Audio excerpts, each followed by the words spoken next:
पुंडलिकवरदाहरी विठ्ठल श्री ज्ञानदेव तुकाराम. पंढरीनाथ भगवान की जय. माऊली ज्ञानेश्वर महाराज की जय. जगद्गुरु तुकाराम महाराज की जय. सद्गुरुनाथ भगवान की जय. हरि ओम तत्सत. ध्यानमूलं गुरुमूर्ती, पूजामूलं गुरुपदम, मंत्रमूलं गुरुर्वाक्यम, मुक्तिमूलं गुरुकृपा. ब्रह्मेवाहम अहम ब्रह्म न चाहम ब्रह्मणा पृथक्. नाहम देहो न मे देहा केवलहम सनातन. या ठिकाणी आपण सर्वजण नेहमीप्रमाणे दृग्दृश्य विवेक या ग्रंथाचा अभ्यास करण्यासाठी एकत्रित जमलेलो आहोत. 29व्या श्लोकाचा आपण अभ्यास करीत आहोत. स्तब्धी भाव रसास्वादात तृतीय पूर्ववन्मतः यतै समाधिभिः षड्भिः नयत कालम निरंतरम. असा हा 29 क्रमांकाचा श्लोक आहे. काही श्लोकांपासून आपण समाधीचा अभ्यास करीत आहोत. समाधी म्हणजे काय हा विषय या ग्रंथामध्ये जितका स्पष्ट आहे तितका कदाचितच कुठल्या ग्रंथामध्ये स्पष्ट असावा. कारण की समाधी म्हटल्यानंतर काय डोळ्यासमोर येतं हे सगळ्यांना माहीत आहे. आणि ज्ञानमार्गामध्ये आम्ही आहोत असे म्हणणारे सुद्धा समाधी म्हणजे कुठल्या मार्गाने जातात हे आपल्याला माहीत आहे. म्हणजे ज्ञानमार्गाचे म्हणविले जाणारे पुस्तकं सुद्धा, ग्रंथ सुद्धा समाधीचं वर्णन वेगळं करणारे आहेत. ही फार आश्चर्यकारक गोष्ट आहे. म्हणून एखादा म्हणाला मी ज्ञानमार्गामध्ये आहे किंवा आमचे गुरु ज्ञानमार्गातले आहेत आणि आम्ही ज्ञानमार्ग फॉलो करतोय असं जरी म्हणाला म्हणजे लगेच काही तो ज्ञानमार्गात असतो किंवा तो ज्ञानमार्गाचा अनुयायी असं म्हणता येत नाही. ज्ञानमार्गाची आपली स्वतःची एक बैठक आहे आणि ती लक्षात येण्यासाठी अनंत जन्मांची तपश्चर्या पाहिजे. हा काही सोपा विषय नाही, सहज कोणाला शक्य होणार नाही. अधिक त्या मार्गाचं आचरण करणं ही त्यापेक्षा कठीण गोष्ट आहे. म्हणजे पहिल्यांदा लक्षात येणं अवघड आहे, लक्षात आलं तरी आचरण करणं अवघड आहे. तर पहिल्यांदा माहितीच करून घेणं गरजेचं आहे. तर या ठिकाणी आपण अभ्यास करीत आहोत म्हणजे आपण माहिती करून घेत आहोत. ऐकलं म्हणजे मुक्त कोणी होत नसतो. श्रवण ही फक्त एक पायरी आहे. ज्ञानमार्गामध्ये श्रवणानंतर मनन, निध्यासन आणि तत्त्व पदार्थ शोध या पायऱ्या उत्तरोत्तर प्राप्त कराव्या लागतात. त्याशिवाय कधीही कोणी मुक्त होत नसतो. श्रवण म्हणजे मुक्ती नव्हे. श्रवण म्हणजे मुक्ती नव्हे. आणि श्रवण केल्या केल्या मुक्त होण्यासाठी उत्तम अधिकार असावा लागतो. कानावचनाची भेटी या ओवीच्या आधाराने जर आपण विचार केला तर त्यासाठी उत्तम अधिकारी लागतो. हे काही कोणाचंही काम नव्हे.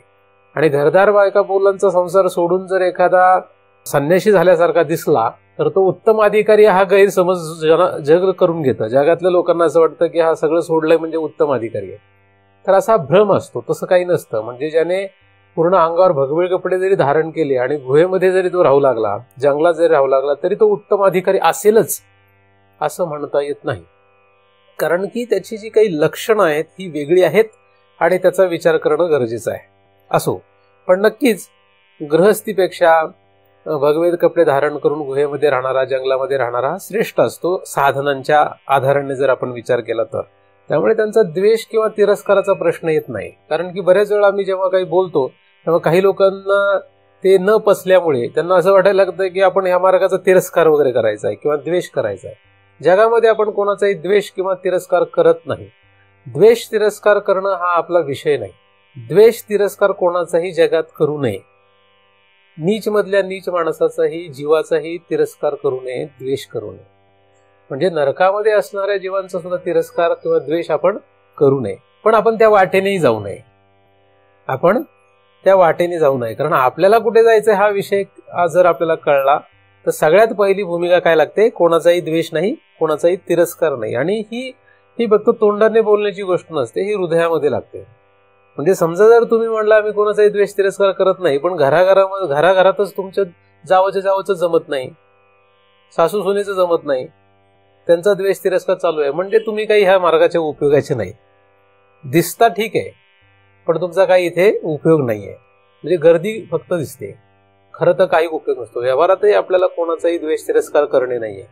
पण व्यावहारिक बाबींवरून जो वाद किंवा गोंधळ होत असतो तो कसा सोडवायचा हा व्यवहाराचा विषय, तो काय माझा विषय नाही.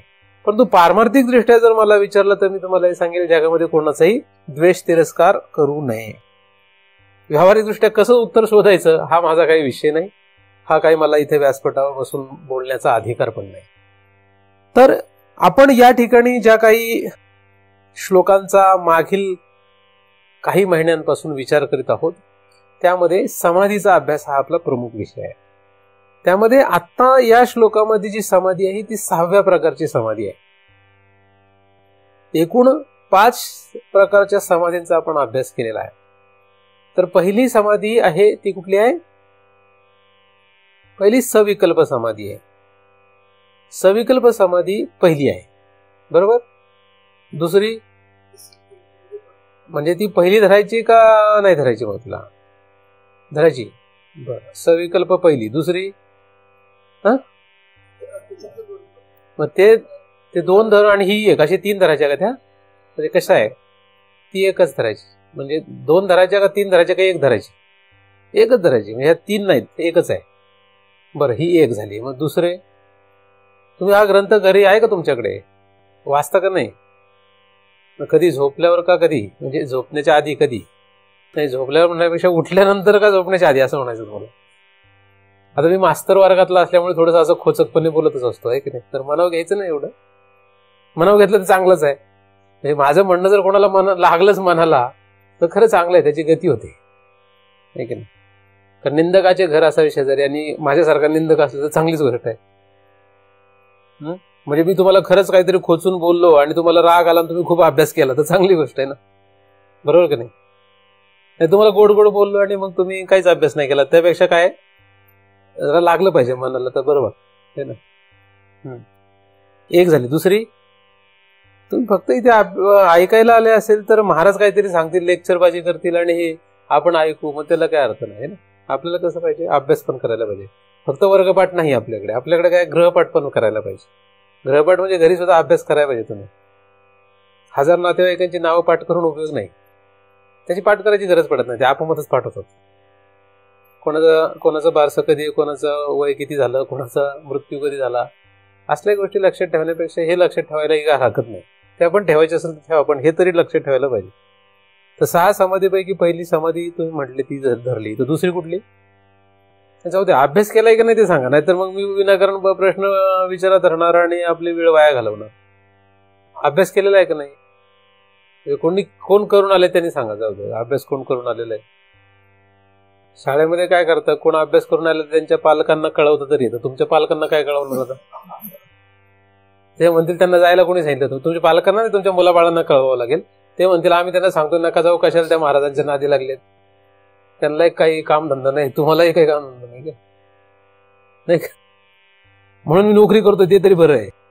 त्यांना म्हणता येईल ते पण नोकरी करतात, ते काही रिकामी नाही का. बरं, कोणी अभ्यास केलाय का सांगा? जाऊ द्या, गमतीचा विषय जाऊ द्या. अभ्यास केलाय का कोणीच नाही. मग आता मला सांगावं लागेल, काय करणार आहे ना. काही लोकांना असं वाटतं महाराज ते काम तुमचं आहे, सांगणं काम कोणाचं आहे? सांगणं तुमचं काम आहे, अभ्यास करणं काम कोणाचं आहे? महाराजांचं काम आहे. महाराज करणं कोणाचं काम? महाराजाचं काम आहे का कोणाचं काम आहे अभ्यास करणं? अभ्यास कोणी करायला पाहिजे? साधना कोणी करायला पाहिजे? महाराजांनी करायला पाहिजे का शिष्यांनी करायला पाहिजे? साधकांनी करायला पाहिजे? कोणी करायला पाहिजे? महाराज म्हणजे जो सिद्ध झाला त्याला महाराज असं म्हणतात. जो साधनातीत होतो तोच महाराज असतो. इतर सगळे जे असतात ते थोतांड आहे, ते खरं नाहीये. त्याला कुठलं तरी साधन करावं लागतं, तो साधनातीत नसतो. साधन 2 लोक करत नाहीत, मूर्ख मनुष्य करत नाही. मूर्खपणामुळे एखादं साधन करत नसेल त्याला महाराज समजू नका, तो भ्रम असतो. आणि तुम्हाला माहिती आहे मी साधन करतो, त्यामुळे तुम्ही काय मला विनाकारण महाराज समजू नका. मी साधन करतो, एक नाही, मी अभ्यास करतो, सगळं करतो. नाही, अभ्यास करा, अभ्यास केल्याशिवाय कळणार नाही. पहिली समाधी जी आहे ती सविकल्प समाधीचाच एक भाग आहे. सविकल्प समाधीच्या ज्या 2 समाधी आहेत त्या पहिली आणि दुसरी आहे. त्यामुळे सविकल्प आणि ह्या 2 अशा मिळून 3 नाही, 1 पण नाही, तर ते किती आहेत? 2 आहेत. दृश्यानुविद, शब्दानुविद अशा 2 समाधी आहेत. पहिल्या. तिसरी समाधी जी आहे ती निर्विकल्प समाधी आहे. चौथी समाधी जी आहे ती बाह्य प्रदेश जो आहे त्याला पाहून जी समाधी प्राप्त करता येते ती आहे. आणि पाचवी समाधी जी आहे ती आंतर प्रदेशाकडे पाहून जी समाधी प्राप्त करतायत ती पाचवी समाधी आहे, आणि आता ही जी आहे ही सहावी समाधी आहे. तर सविकल्प 2, निर्विकल्प 3, बाह्य देश, हृदय व बाह्य देशेपी, म्हणजे हृदयाच्या बाहेर देशामध्ये 27 क्रमांकाच्या श्लोकामध्ये जी सांगण्यात आली आहे, हृदय व बाह्य देशेपी यस्मिन कस्मिनच्या वस्तुनी समाधिराद्य सन्मात्रात नाम रूप पृथक कृती, असा अभ्यास समाधीचा 27व्या श्लोकामध्ये पाहिला होता. ही चौथी समाधी आहे. पाचवी समाधी जी आहे ती 28व्या श्लोकामध्ये आपण पाहिली, अखंड एकरसम वस्तू सच्चिदानंद लक्षणम, ही जी समाधी सांगण्यात आलेली आहे. इत्य अवच्छिन्न चिंतेयम, म्हणजे चित्तामध्ये ह्या एकरस अखंड असणाऱ्या वस्तूचा जो अविच्छिन्नपणे भाव तयार करण्यात येतो. आता ही अंतर्भाग झाला, का झाला? अंतर्भाव झाला. तर ती 5व्या प्रकारची समाधी आहे, आणि या ठिकाणी स्तब्धी भाव रसास्वादात ही 6व्या प्रकारची समाधी. अशा एकूण किती समाधींचं वर्णन या ठिकाणी? 6. हे 6 प्रकार का केले, कशासाठी केले, या वादात काय मी पडत नाही. म्हणजे 6च का, 5 का नाही, 3 काय नाही, कशाला विनाकारण त्याची एवढे फोड करायची, या वादात मी काही पडत नाही. कारण माझं म्हणणं असतं की लोणी निघतंय का, काय पाहिजे, लोणी निघतंय का. तुम्ही किती वेळा ग्रंथ वाचला, याला किंमत किती आहे? 0 आहे. तुम्ही काय साधना केली, याला किंमत किती आहे? 0 किंमत आहे. तुम्हाला साधना काय करावी लागली, तुम्ही कुठले साधन केले, कुठले साधन वापरले, याला किंमत कमी आहे. किंमत कशाला आहे? लोणी निघालं का नाही. म्हणून एखादा संन्यासी झाला म्हणून तो श्रेष्ठ नाही.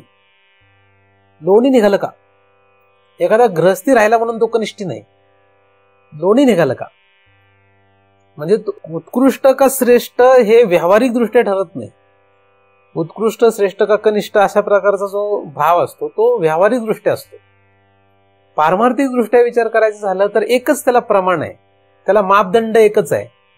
लोणी निघालं का म्हणजे जीवनमुक्ती लागली का, ज्ञानमार्गाच्या हिशोबाने काय जीवनमुक्ती लागली का, हा प्रश्न असतो. म्हणून साधनांमध्ये किती साधनं झाली ह्याला काही किंमत नसते. काही लोक म्हणतात आम्ही 40 वर्ष झाले हेच करतो, तू आज नवीन आलाय, तुला काय कळतंय, असं काहींना वाटायला लागतं, असं वाटू लागतं काहीला. तो किती वर्षापासून आलाय याला काही किंमत नसते. एखादा म्हणतो मी 1000 वेळा ज्ञानेश्वरी वाचली, 200 वेळा वाचली, 50 वेळा वाचली. किती वेळा वाचली त्याला काही किंमत आहे? किती वेळा वाचलेला किंमत नाही. लोणी निघलं का त्याला किंमत आहे. तसं 6 समाधी आहे का 3 समाधी आहेत याला किंमत नाही काही. कदाचित एखाद्याने 1 समाधीतून जरी त्याला प्राप्ती झाली तर त्याचं काम झालं. त्याला उरलेल्या 5 समाधी असो किंवा नसो, त्याने अभ्यास करू का न करू. आता प्रत्येक ग्रंथकर्त्याची आपापली एक स्वतःची पद्धत असते, त्याप्रमाणे ते समजावून सांगत असतात. इथे या ठिकाणी अद्वैत शंकराचार्यांनी जे काही समजावून सांगितलेले आहे त्यामध्ये त्यांनी 6 प्रकारे समजावून सांगितलेले आहेत. म्हणजे 6 प्रकारच्या समाधी सांगितलेल्या आहेत. त्या 6 पैकी एका जरी समाधीचा आपल्याला उपयोग झाला तरी हरकत नाही, 2चा झाला तरी हरकत नाही, 6च्या 6 समाधींचा उपयोग झाला तरी काय हरकत नाही.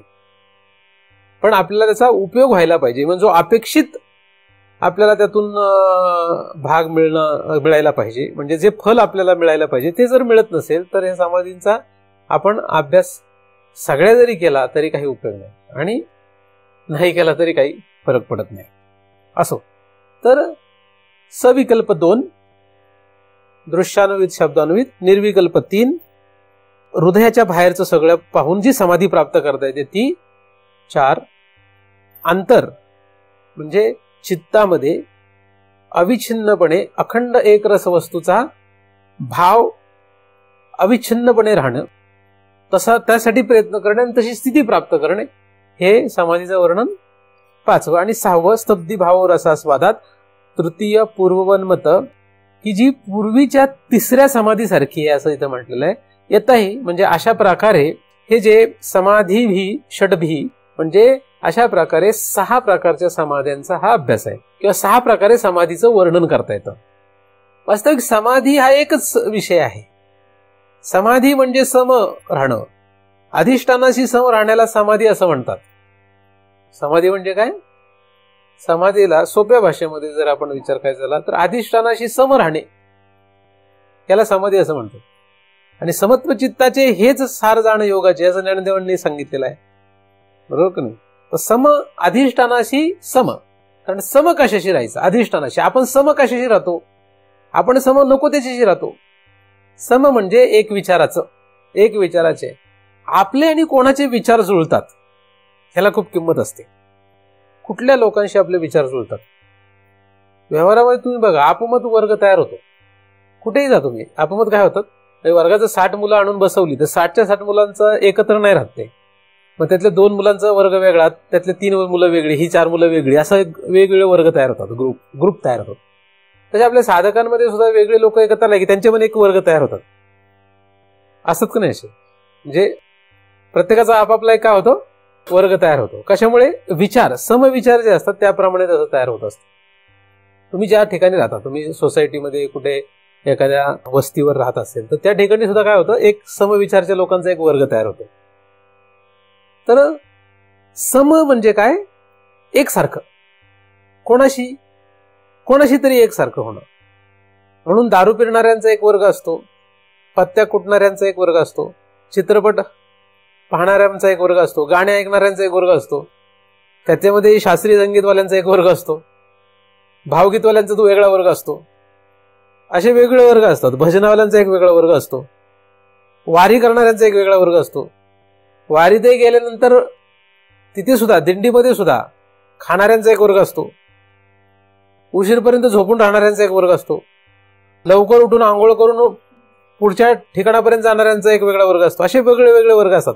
कीर्तनामध्ये आनंद घेणाऱ्यांचा एक वर्ग असतो, काही प्रवचनामध्ये आनंद घेणाऱ्यांचा एक वर्ग असतो, टाळ वाजवण्यामध्ये रस असणाऱ्यांचा एक वेगळा वर्ग असतो. असे वेगवेगळे वर्ग आहेत. तर त्या वर्गामध्ये त्यांचे समत्व असतं. काय असतं? समत्व असतं. त्याचप्रमाणे हे समत्व कशाशी साधायचं हा मोठा प्रश्न आहे. माझ्याशी तुम्हाला काही समत्व साधायचं नाहीये. तुम्ही जर असं आयुष्यभरात असं विचारलं की संदीप महाराजांबरोबर आपलं समत्व व्हायला पाहिजे, तर तुम्ही चुकीच्या दृष्टीने चाललेला आहात. माझ्याशी तुम्ही समत्व साधू नका, तर तो काही उपयोगाचा विषय नाही आहे. समत्व कशाशी साधायचंय? अधिष्ठानाशी समत्व साधायचं, म्हणून ती समाधी आहे. समाधीमध्ये अधिष्ठानाशी समत्व साधायचं. आणि संदीप महाराज हे काही अधिष्ठान नाहीये. संदीप महाराज ज्याला तुम्ही पाहता ती व्यक्ती काही अधिष्ठान नाहीये. अधिष्ठानावर भासलेला तो खेळ आहे. आणि तुम्हाला जर कळलं हे महाराज अधिष्ठान आहेत, म्हणजे हे शरीरासकट, बाह्य शरीरासकट तुम्हाला ते अधिष्ठान साक्षात कळले. मानणं वेगळं, बरं, मानणं वेगळं. श्रद्धेपोटी मनुष्य कोणालाही मानतो, त्याला काही अक्कल थोडीच असते. श्रद्धेपोटी मनुष्य कोणालाही मानतो, कारण त्याच्या बुद्धीचा तो खेळ असतो. तुमच्या बुद्धीमध्ये ज्या प्रकारच्या भावना असतात, ज्या प्रकारच्या विचार असतात, त्याप्रमाणे तुम्ही त्या लोकांना मानत असता. आणि बऱ्याच वेळा असं होतं, आपण कोणाला मानतो? आपल्या बुद्धीमध्ये, आपल्या अंतःकरणामध्ये काही ठरलेलं आहे की असं असं असं असेल की आपण याला मानायचं.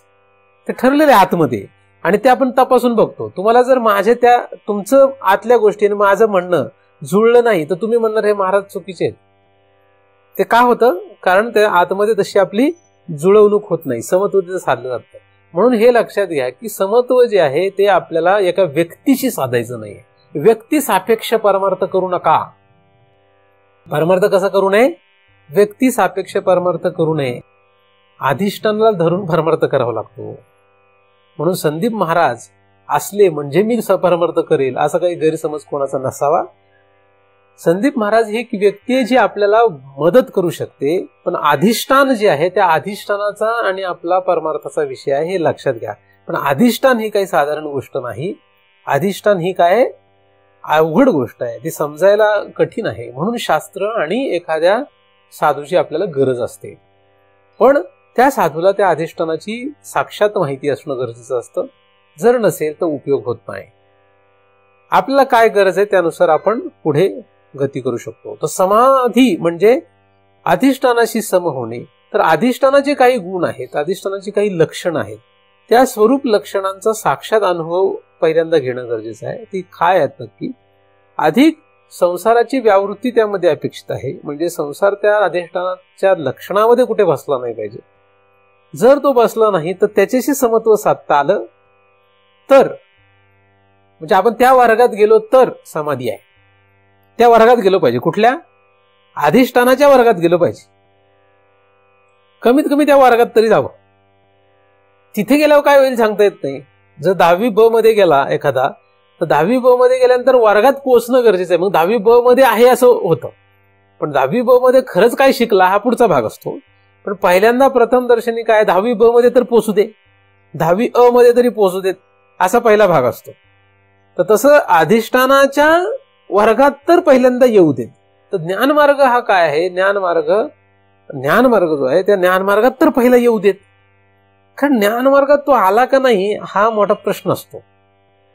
तुम्ही ज्ञानमार्गात आहे का नाही हे सिद्ध करणं फार सोपं असतं, सोपं आहे, तसं अवघड नाही. कोणी 2 प्रश्न विचारले तर त्याचं लक्षात येतं की तो ज्ञानमार्गात आहे का कुठल्या मार्गात. 2 प्रश्नानंतरच त्याचं 2 काय 1 प्रश्न विचारला तरी लक्षात येऊ शकतं की तो ज्ञानमार्गात आहे का कुठल्या मार्गात आहे. कारण तो कशाला सत्य देतो ह्याच्यावर सगळा खेळ असतो. आणि तो काय करतो हे ठीक आहे, काय करतो हा भाग आपण जरी वजा केला, तो करत जरी काही असला तरी सत्यत्व कशाला देतोय तो, हा विषय आपल्याला जर पडताळून पाहता आला तर लगेच कळतं की नक्की हा कुठल्या मार्गाचा आहे. आणि त्यानंतर आपण 2 गोष्टी स्वीकारू शकतो की त्याच्या नादी लागायचं की नाही लागायचं. तर वर्ग महत्वाचा आहे कुठला, अधिष्ठानाच्या वर्गात पोहोचलं पाहिजे. आणि या वर्गात पोहोचण्यासाठी या समाधींचा आपल्याला अभ्यास करणं गरजेचं. यांच्या अभ्यासाने आपण त्या वर्गात जाण्याची शक्यता आहे. मग कुठल्याही समाधीचा अभ्यास करायला काही हरकत नाही. 6व्या समाधीचा आपण या ठिकाणी विचार करतो आहोत, स्तब्धी भाव. कुठला भाव, स्तब्ध होणे. शब्द होणे हा एक भाव आहे. म्हणजे अर्थी हा भाव आहे त्या अर्थी ती स्थूल क्रिया नाही हे स्पष्ट आहे. कारण भाव म्हटलं की हाताचा विषय नाही येतो, म्हणजे कर्मेंद्रियाचा विषय नाहीये.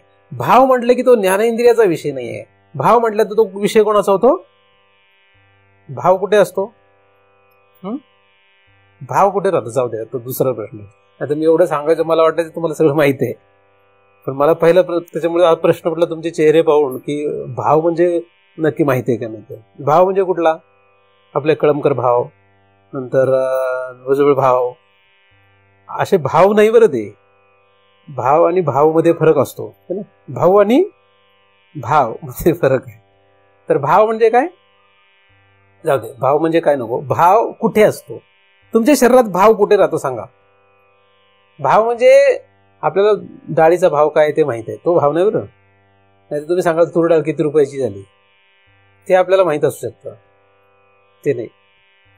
जास्त सिरियसली घेऊ नका, आपल्या गमतीने थोडंसं. कारण एकदम सिरियस विषय सांगायचे म्हणजे लोकांचे डोकं दुखायला लागतं. म्हणून थोडं मध्ये तुरीचा भाव पण विचारावा लागतो.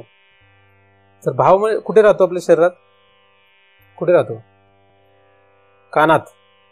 कुठे राहतो, कानात राहतो का, हातात, पायात. तुम्ही काहीच बोलत नाही म्हणून मी विचारतोय, म्हणजे इथे कुठे राहतो की काय, डोक्यात. बरं, सूक्ष्म देहात राहतो, म्हणजे स्थूल देहात राहत नाही. स्थूल देहात भाव राहत नाही. स्थूल देहावरून भाव कळू शकतो का, याचा काय भाव आहे हे स्थूल देहावरून कळू शकतं का. भाव सूक्ष्म देहात राहतो असं तुम्ही म्हटले नाही का. तर आपण त्याचाही विचार करणार होतो, भाव नक्की कुठे राहतो. कारण आपण स्तब्ध या शब्दाचा मागे विचार केलेला आहे, भाव शब्दाचाही विचार करायला काही हरकत नाही. कारण आता मला तुमचे चेहरे पाहून असं वाटलं की त्याच्यावर विचार करू आपण, कारण मी काही अभ्यास करून येत नाही का. त्यामुळे मला काही आता 1 तासाचं प्रिपरेशन करून आलं आता 1 तास बोलायचं असा काही माझा विषय नाही आहे. माझा विषय गुरूंची जी कृपा आहे त्याच्यावर चालतो. आणि हे जग जाहीर आहे वर्षांपासून आहे ना. अभ्यास करून येतो मी काही, अभ्यास काहीच नसतो माझा. त्यामुळे काहीतरी आपलं बडबडायचं, ज्यांना पडतं ते येतात, ज्यांना नाही पडत ते नाही येत. असो, भाव शब्द काय, भाव हा कुठे असतो हा आपला शोध घ्यायचा आहे आपल्याला. भाव कुठे असतो म्हणजे त्याच्यानंतर बरं पडेल जरा आपल्याला. असं त्याच्यातला कुठला भाव आहे त्यांनी सांगितलेलं आहे, स्तब्धी भाव. तर भाव कुठे असतो हाच पहिला आपल्याला विचार करायला काही हरकत नाही. आता प्रसंगात असा आल्यामुळे विचार करायला हरकत नाही. तर तुम्ही म्हणता त्याप्रमाणे सूक्ष्म शरीरात असतो असं पण धरलं तर माझा दुसरा एक प्रश्न होता की तो स्थूल देहावर भाव लक्षात येतो का. सहज येत नाही. नक्की बाकीच्यांचं काय म्हणणं आहे, तुमचं काय म्हणणं आहे, लक्षात येतो का भाव. महाराजांचं म्हणणं आहे की सहज लक्षात येत नाही. म्हणजे तसं येतो. बरं सांगा माझा आता कुठला भाव आहे, अंदाज सांगा. सांगता येईल का. कुठल्याही माणसाकडे पाहिल्यानंतर त्याचा काय भाव आहे, जाऊ दे माझ्याकडे, माझं नका सांगू. तुम्ही याचा सहज खाली एक फेरफटका मारा आणि असे लोक इकडे तिकडे येतच फिरत असतील, कुठेतरी काही बसलेले असतील, त्यांच्याकडे बघून तुम्हाला त्यांचा भाव सांगता येईल का सांगा. भाव ह्यांचा काय भाव आहे हा सांगता येईल? सांगता येईल का नाही? अवघड आहे. तुम्ही ज्यांच्यासोबत आयुष्यभर राहतात त्यांचा काय भाव आहे सांगून दाखवा. अवघड आहे. अवघड आहे ना, सोपं नाहीये भाव सांगणं. आणि आपलं अख्खं आयुष्य लोकांचा भाव शोधण्यात जातं. आपल्याला दुसऱ्याचा भाव शोधण्यामध्ये फार गंमत वाटते. त्याचा काय भाव असेल? भाव म्हणजे तो पैशांचा तो भाव नाही बरं, हा भाव वेगळा आहे. आपण काय करतो, दुसऱ्याचा भाव तपासत बसतो, जिथे की आपल्याला आपला भावच माहित नाही काय आहे. आपली वेळ दुसऱ्याकडे पाहण्यात जास्त जाते, हे तुम्हाला मी अनेक वेळा सांगत असतो. त्यामुळे दुसऱ्याकडे पाहत बसण्याला, जर तुमच्याकडे वेळ असेल तर पहा, पण वेळ नसेल तर पाहत नका बसू. तर भाव आपण बऱ्याच वेळा दुसऱ्यांचा पाहत बसतो की ह्याचा काही भावच नाहीये, ह्याचा काही त्याच्यात तेवढा भाव दिसत नाही असं आपल्याला वाटतं. तर आपण तपासतो, तपासत नाही असं नाही, आपली ती सवय असते. आपण सगळ्याचा भाव तपासत असतो. कुठला भाव तपासतो? तर वेगवेगळे भाव असतात. इथे या ठिकाणी जो भाव आहे तो वेगळा आहे, स्तब्धी भाव आहे. इथे कुठला भाव आहे? स्तब्धी भाव आहे. तर स्तब्धी भाव याचा आपण आता सध्या विचार नाही करत आहे. आपण फक्त भाव या शब्दाचा विचार आज करू. स्तब्ध या शब्दाचा आपण विचार केलेलाच आहे. तर भाव या शब्दावर आपण विचार करीत आहोत. भाव ही काही साधारण सहज लक्षात येण्यासारखी गोष्ट नाही कोणाचाच. काही वेळेस माणसं तोंडाने बोलली की लक्षात येतं त्याचा भाव काय. आणि बऱ्याच वेळा माणसांचा आतमध्ये भाव वेगळा असतो, तोंडात भाव वेगळा असतो. महाराज बरं झालं तुम्ही आले, फार बरं वाटतंय असं समजा एखादा म्हणाला, समजून घ्यावं की महाराजांनी खूप यांना प्रेमळ भाव तयार झालाय असं महाराजांनी समजावं काय? असं काही नसतं. महाराज तुमच्याशिवाय कोण आहे आम्हाला असं म्हटलं की समजून घ्यावं की आता यांना जगात आपल्याशिवाय कोणीच उरलं नाही असं महाराजांनी समजावं काय? असं वाटावं, समजावं काय? असं काहीच नसतं. तो घरी गेल्या बायकोला तेच म्हणतो, तुझ्याशिवाय कोण आहे मला. महाराजांना काय म्हणतो, महाराज तुमच्याशिवाय कोण आहे मला. म्हणजे गडबड आहे, ते हल्लापाट आहे का नाही. आता तो जर म्हणेल 50-50 आहे, तर मुलगी आली तर तिला म्हणतो तुझ्याशिवाय कोण आहे मला. मुलालाही तेच म्हणतो, जावया आला तर जावायलाही तेच म्हणतो. म्हणजे आता किती डिवाइड बाय किती झालेत ते भाव. तर असा गोंधळ उडालाय भावाचा, आहे ना, भाव. त्यामुळे भाव कोणी काही म्हटलं तरी लगेचच ते काही खरं समजू नका. हे मी अनुभवातून शिकलो. हे कसं शिकलो मी? अनुभवातून शिकलेलो आहे. मला या अनुभव लक्षात आले की काय असतं लोकांचं. लोक तोंडाने काय म्हटले मग तसं समजू नका. बऱ्याच वेळा मी तोंडाने काय बोललो, लोक तेच खरं समजून बसतात. असं काही समजू नका. तोंडाने काय बोलतो त्याच्यावरून त्याचा भाव लक्षात येऊ शकत नाही. शास्त्र वाचून एखादा बडबडू लागला, आत्मा आहे, सगळं मिथ्या आहे, सगळं अत्यंत भाव आहे सगळ्याचा, असं काही गैरसमज करून घेणार का तो मुक्त आहे. तो तोंडाने बडबडतोय, त्याचा तो स्तब्धी भावावर पोहोचला असा काही अर्थ होत नाही त्याचा. कारण मी शास्त्र ग्रंथाचा अभ्यास केला, माझी बुद्धी जर तल्लक असेल तर मला सगळं बोलता येईल. तुमच्यापैकी ज्याची कोणाची बुद्धी तल्लक आहे त्याने शास्त्र अभ्यास केला तर त्याला बोलता येतं चांगलं. कारण बोलण्याची एक कला असते, ती कला जर साधली तर मग काय, तो जर म्हणाला असं की आत्मा आहे, ब्रह्म आहे, जगाचा अत्यंत भाव आहे, जग सगळं मिथ्या आहे, ब्रह्मच सत्य आहे, असं एकदा तो उत्कृष्टपणे मांडू लागला म्हणजे तो स्तब्धी भावावर पोहोचला असा अर्थ होत नाही. माझ्या सकट बरं, म्हणजे माझी सुद्धा तसंच आहे. हा नियम फक्त जगाला लागू आहे, मला लागू नाही असं नाही. हा नियम कोणाला लागू आहे? हा सर्वांना लागू आहे. त्यामुळे बोलतो एखादा म्हणून तो मुक्त असतो असं नाही. म्हणजे मी तुम्हाला म्हटलं की मी आत्मा असा आहे, आत्मा तसा आहे, ब्रह्म असं आहे, जग असं आहे, जगाचा अत्यंत भाव आहे, जग मिथ्या आहे, असं काहीतरी बोलू लागलो मी, तर ते कदाचित नुसतं बोलण्यापुरतं असतं. भाव रूप तो झालेला असेल, त्याला ती तशी समाधी असेल असं म्हणता येत नाही. आलं लक्षात? त्यामुळे भाव ही काही साधारण गोष्ट नव्हे, है ना.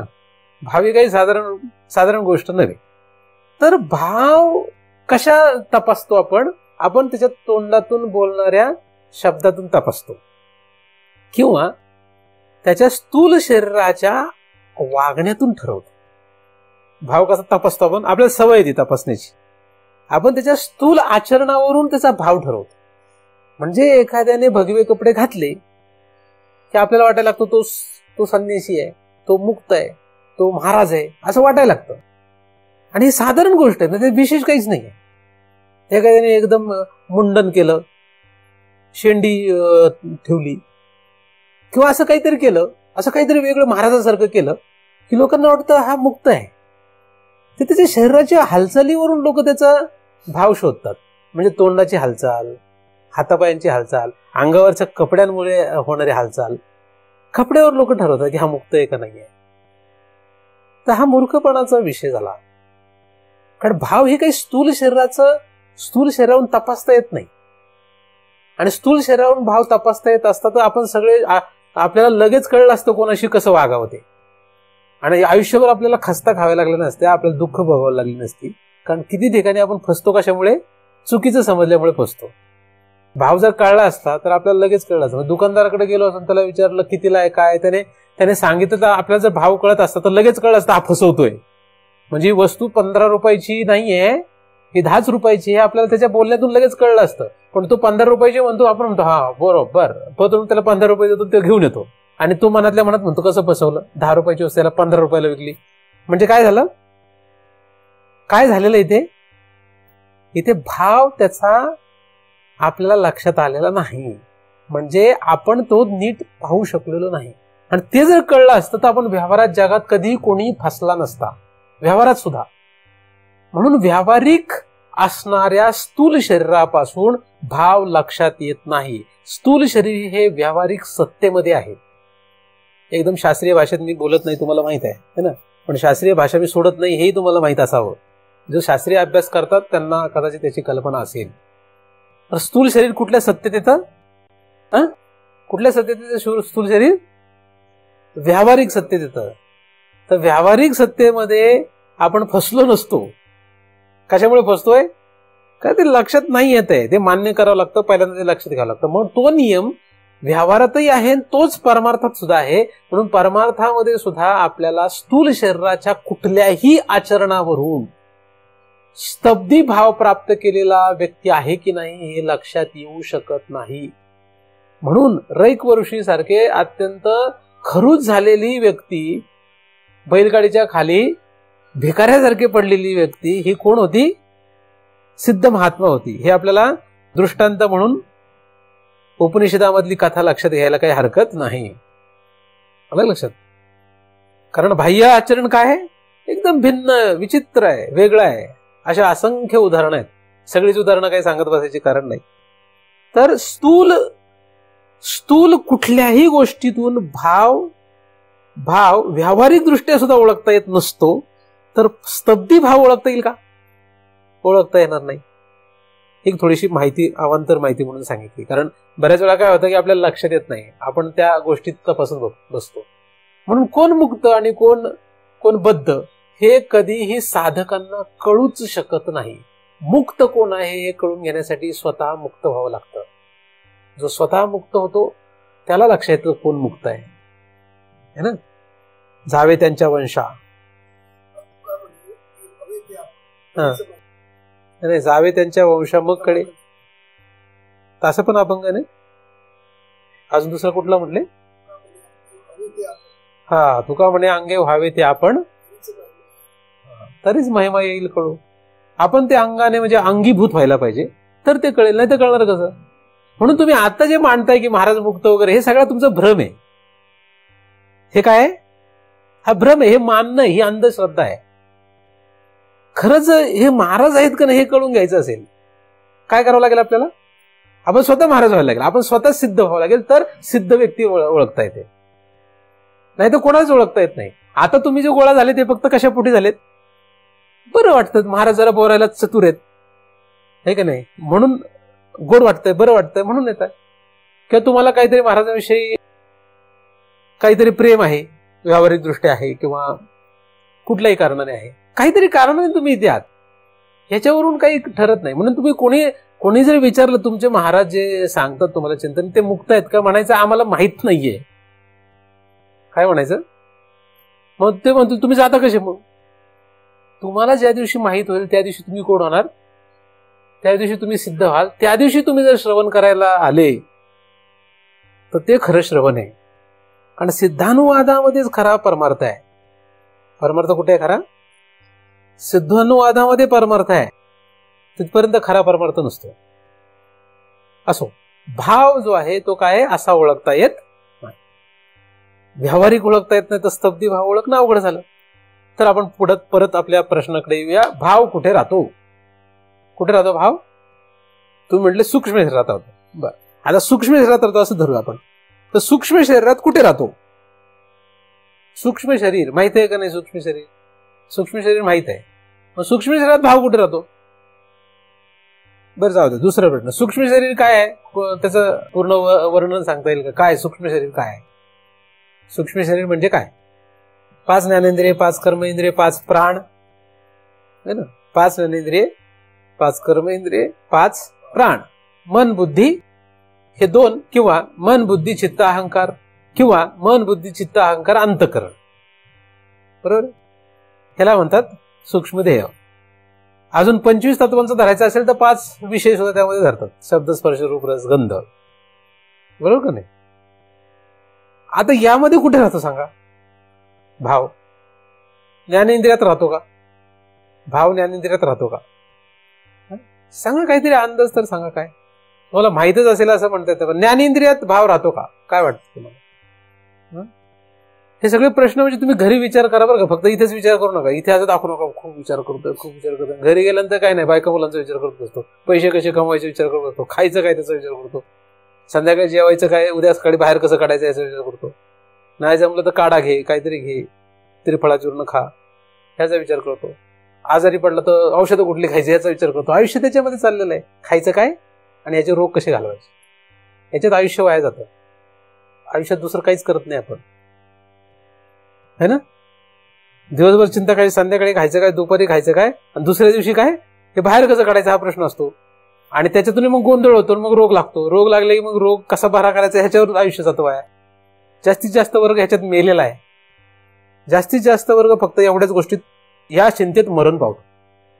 आणि मध्ये मध्ये माझ्यासारख्या महाराजांचा थोडाफार उपयोग होतो, कारण मध्ये मध्ये थोडं ट्रेलर पाहिजे, काहीतरी मध्ये चटणी पाहिजे जेवायला, है ना. तसं ते महाराजांचा उपयोग तेवढाच होतो आपल्याला. असो, तर ज्ञानेंद्रियामध्ये राहतो का भाव? राहत नाही. ज्ञानेंद्रियामध्ये भाव राहत नाही असं तुमचं ठाम मत आहे. बरं, दुसरं कोणाचं काही मत आहे का? काही लोक म्हणत असतील काय आपल्याला मताला किंमत नाही, मत देऊनही उपयोग नाही, हे ना. बरं, कर्मेंद्रियात राहतो का भाव? प्राणात राहतो का भाव? मनात राहतो का भाव? राहू शकतो. वास्तविक भाव हा ओघळत स्थूल ध्यातही राहतो, पण स्थूल ध्यातला भाव लक्षात येणं अशक्य आहे. अशक्य म्हणजे अत्यंत अवघड आहे. त्यासाठी फार तपश्चर्या पाहिजे, खूप योगिक शक्ती पाहिजे शरीरामध्ये, की माणूस पाहता क्षणी त्याचा काय भाव आहे लक्षात आला पाहिजे. आणि काही काही लोक योगिक शक्तीमुळे म्हणा किंवा काही महाराज झालेल्या लोकांचा थोडासा जरा गैरसमज होऊन जातो. तुम्ही महाराज झाले नाही ते बरं आहे. महाराज झालेल्या लोकांचा थोडा गैरसमज होतो. त्यांना असं वाटायला लागतं की आम्हाला जगाचं कळायला लागलं सगळं. मग तुम्ही जर त्यांच्याकडे आले की ते मग मला माहिती आहे तू कशामुळे आलेला आहेस, मला कळलं आता तुला काय वाटतंय, मला वाटलं तुझं काय होणार आहे. महाराज झाले की त्यांना असं वाटायला त्रिकालज्ञ वगैरे झाला काय, म्हणजे त्याच्या स्थूल आचरणाचा भाव मला लक्षात यायला लागला असं त्याला वाटायला लागतं. आणि हा भाव ज्यांना लक्षात आलाय असं लोकांना वाटतं, त्यांना वाटतं हे महाराज आहेत, है ना. असे गडबड होते. महाराज कोणाला समजतो आपण? अशा लोकांना महाराज समजू लागतो. वास्तविक यांना कळत नसतं काही, यांना काही कळत नसतं. कळलं आणि त्यांनी जर सांगितलेलं बरोबर निघालं तर नुसता तो काय आहे अंदाजपंची ठोका असतो, ते काही खरं नसतं. आणि जितकी जास्त योगिक शक्ती असेल तितकी जास्त नीट कळतं. एवढं कळत नाही असं मी म्हणालेलो नाही, पण काय होतं ते कशावर अवलंबून आहे? अनेक गोष्टींवर अवलंबून. त्यातली एक त्याची तपश्चर्या असते. तपश्चर्या, त्या तपश्चर्यातून निर्माण होणारी शक्ती, ह्या अनेक गोष्टींवरती अवलंबून असते की कोणाचं काय भाव आहे हे लक्षात घेणं. काहींना तपासल्याशिवाय कळत नाही भाव, तपासावं लागतं. मग कसं तपासणार? म्हणजे पूर्वी कसं होतं, उदाहरण म्हणून एक भाग सांगतो. पूर्वी वैद्य लोक जे होते, वैद्य लोकांना आलेल्या व्यक्तीचा भाव लगेच लक्षात यायचा. कसं? म्हणजे तो व्यक्ती आला की ते सांगायचे की ह्याला काय आजार आहे. वैद्याकडे जर माणूस आला तर त्याला काय सांगायचे, त्याला कुठला आजार आहे, आणि त्याने काहीच बोलायचं नाही, हे त्याला औषध द्यायचे. ही खरी खरी वैद्य लोक असे, ते उत्कृष्ट वैद्य. आता या काही सहजासहजी सगळ्यांना शक्य आहे का? नाही. मग नंतर काय झालं की वैद्याकडे आलेल्या व्यक्तीला नाडी बघावं लागायची. काय बघायला लागायची? नाडी. मग नाडी बघून ते सांगायचे काय आजार आहे. म्हणजे आता त्याने काय केलं, त्याचं तपासलं काहीतरी, बरोबर का नाही. मग काही लोक जीभ दाखव, काही लोक डोळे दाखव, अशा रीतीने काहीतरी तपासून त्याची काय स्थिती आहे. भाव म्हणजे एक प्रकार काय असतं, स्थिती. भाव म्हणजे स्थिती, कारण स्तब्धी भाव म्हणजे स्तब्धी स्थिती है ना. तर भाव म्हणजे एक स्थितीसारखा असं पण धरू समजण्यासाठी. तर त्याची काय अवस्था आहे हे असं कशाने तरी तपासलं जायचं. आता जर तुम्ही बघितलं तर त्या वैद्यांमध्ये फरक पडत गेला. आता तुमची काय नक्की स्थिती आहे हे कळून घेण्यासाठी साधारण वैद्य आहेत सगळे, म्हणजे डॉक्टर, वैद्य म्हणजे डॉक्टर. मग त्यांना काय करावं लागतं, तुम्ही गेल्यानंतर एक तर अंदाज म्हणजे ठोका ठेवून द्यावा लागतो. तुम्हालाच ते विचारतो काय झालंय, आणि डॉक्टर कोण असतो, तो असतो. डिग्री त्यांनी घेतलेली असते, सगळं त्यांनी अभ्यास केला असतो. विचारतो कोणाला, तो आपल्याला विचारतो. आपल्याला सांगावं लागतं त्याला काय झालंय. मला जर कळत असतं तर मीच MBBS डिग्री घेतली असते ना, मला काय होतंय. पण तो आपल्याला विचारतो, म्हणजे आपल्याकडून तो काय करतो, तपासतोय. वास्तविक अडचण काय त्याला कळलं पाहिजे होतं, पण आजकाल लोकांना असं नाही, आपण बोलल्याशिवाय त्याला कसं कळणार. म्हणजे डिग्रेडेशन आहे त्याचं. काय डिग्रेडेशन म्हणजे त्याच्यामध्ये कमकुवतपणा आलेला आहे. ह्या सिस्टम मध्ये, ह्या सगळ्या पद्धतीमध्ये कमकुवतपणा आलेला आहे. तपश्चर्याचा परिणाम येतो, तपश्चर्या कमी पडल्यामुळे. तर मग आता अशी परिस्थिती झाली की तो आपल्याला विचारतो, मग आपण म्हणतो इकडेच दुखतोय, मग तो हात लावून बघतो, इकडं का, मग म्हणतो नाही, इकडं का नाही, इकडं का नाही. तो म्हणतो जरा गप्प बस. मग ते स्टेथोस्कोप वगैरे होतं, इकडं का, इकडं का, इकडं का, असं करत करत त्यालाही कळत नाही, आपल्यालाही कळत नाही. मग तो म्हणतो आपण अंदाज पंचायला काहीतरी गोळ्या देऊ. मग मॅग्नेशियम 2, कॅल्शियम 2, आमक्या 2, सकाळी 2, दुपारी 2, संध्याकाळी 2, असं 5 दिवस, 6 दिवस, 6 दिवसांनी परत भेट. दुसरी काम होतं, पैसे पण मिळतात, आणि 6 दिवसांनी आपण जातो, अहो हे असं झालं तसं झालं, काही गडबड झाली, थोडंसं जमलंय, असं झालं का, थांब जरा, गोळ्या बदलून. हे नुसते ठोकताळे आहेत हे सगळं. जगात कोणीच किती शहाणे समजतो आपण त्यांना, ते शहाणे नाही आहेत, पण आपला विश्वास बसलाय त्यांच्यावर. कुठून विश्वास निर्माण केला माहित नाही, पण झालाय विश्वास त्यांच्यावर. आणि मग थोडं काहीतरी बरं वाटलं लागतं, मग आपण म्हणतो हा ते डॉक्टर कसा बरं, तो बरं भारी एकदम चांगला आहे, जमला, आता ठोका लागला म्हणून लागला. तर त्या महाराजांकडे जा बरं, महाराज फार मोठे आहेत, ह्या देवाला जा बरं, म्हणजे फार मोठे आहेत ते देव. इथं गेला की नवस पूर्णच होतो.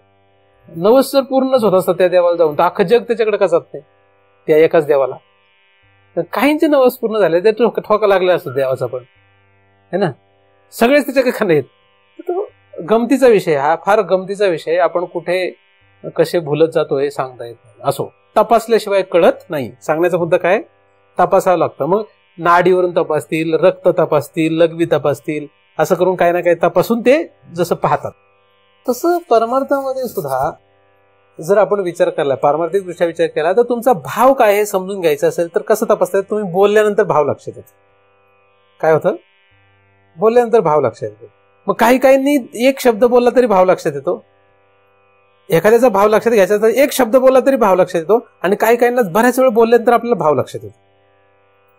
तर काहींच्या डोळ्यातून भाव लक्षात येतो, काहींच्या तोंडाने भाव बोलल्यानंतर भाव लक्षात येतो. तर अशा रीतीने स्थूल शरीरातही भाव असतो असं सांगायचं मला, पण तो कळणं अवघड आहे. तसं सूक्ष्म शरीरातही भाव असतो. तो 5 ज्ञानेंद्रियातही असतो, 5 कर्मेंद्रियातही असतो, 5 प्राणातही तो भाव असतो. पण ज्ञानेंद्रियातला आणि कर्मेंद्रियातला भाव लक्षात घेणं अत्यंत अवघड आहे. त्यापेक्षा अवघड स्थूल शरीरातला आहे. काय, स्थूल शरीरातला भाव लक्षात घेणं सगळ्यात अवघड आहे. ज्ञानेंद्रिय कर्मेंद्रियातला भाव लक्षात घेणं जरा सोपं आहे, पण ज्ञानेंद्रियापर्यंत पोहोचणं, कर्मेंद्रियापर्यंत पोहोचणंच अवघड आहे, कारण ते सूक्ष्म आहेत. कारण अपंचीकृत पंचमहाभूतापासून ती बनलेली असल्यामुळे त्यापर्यंत पोहोचणं शक्य नाही, फार कठीण आहे ते.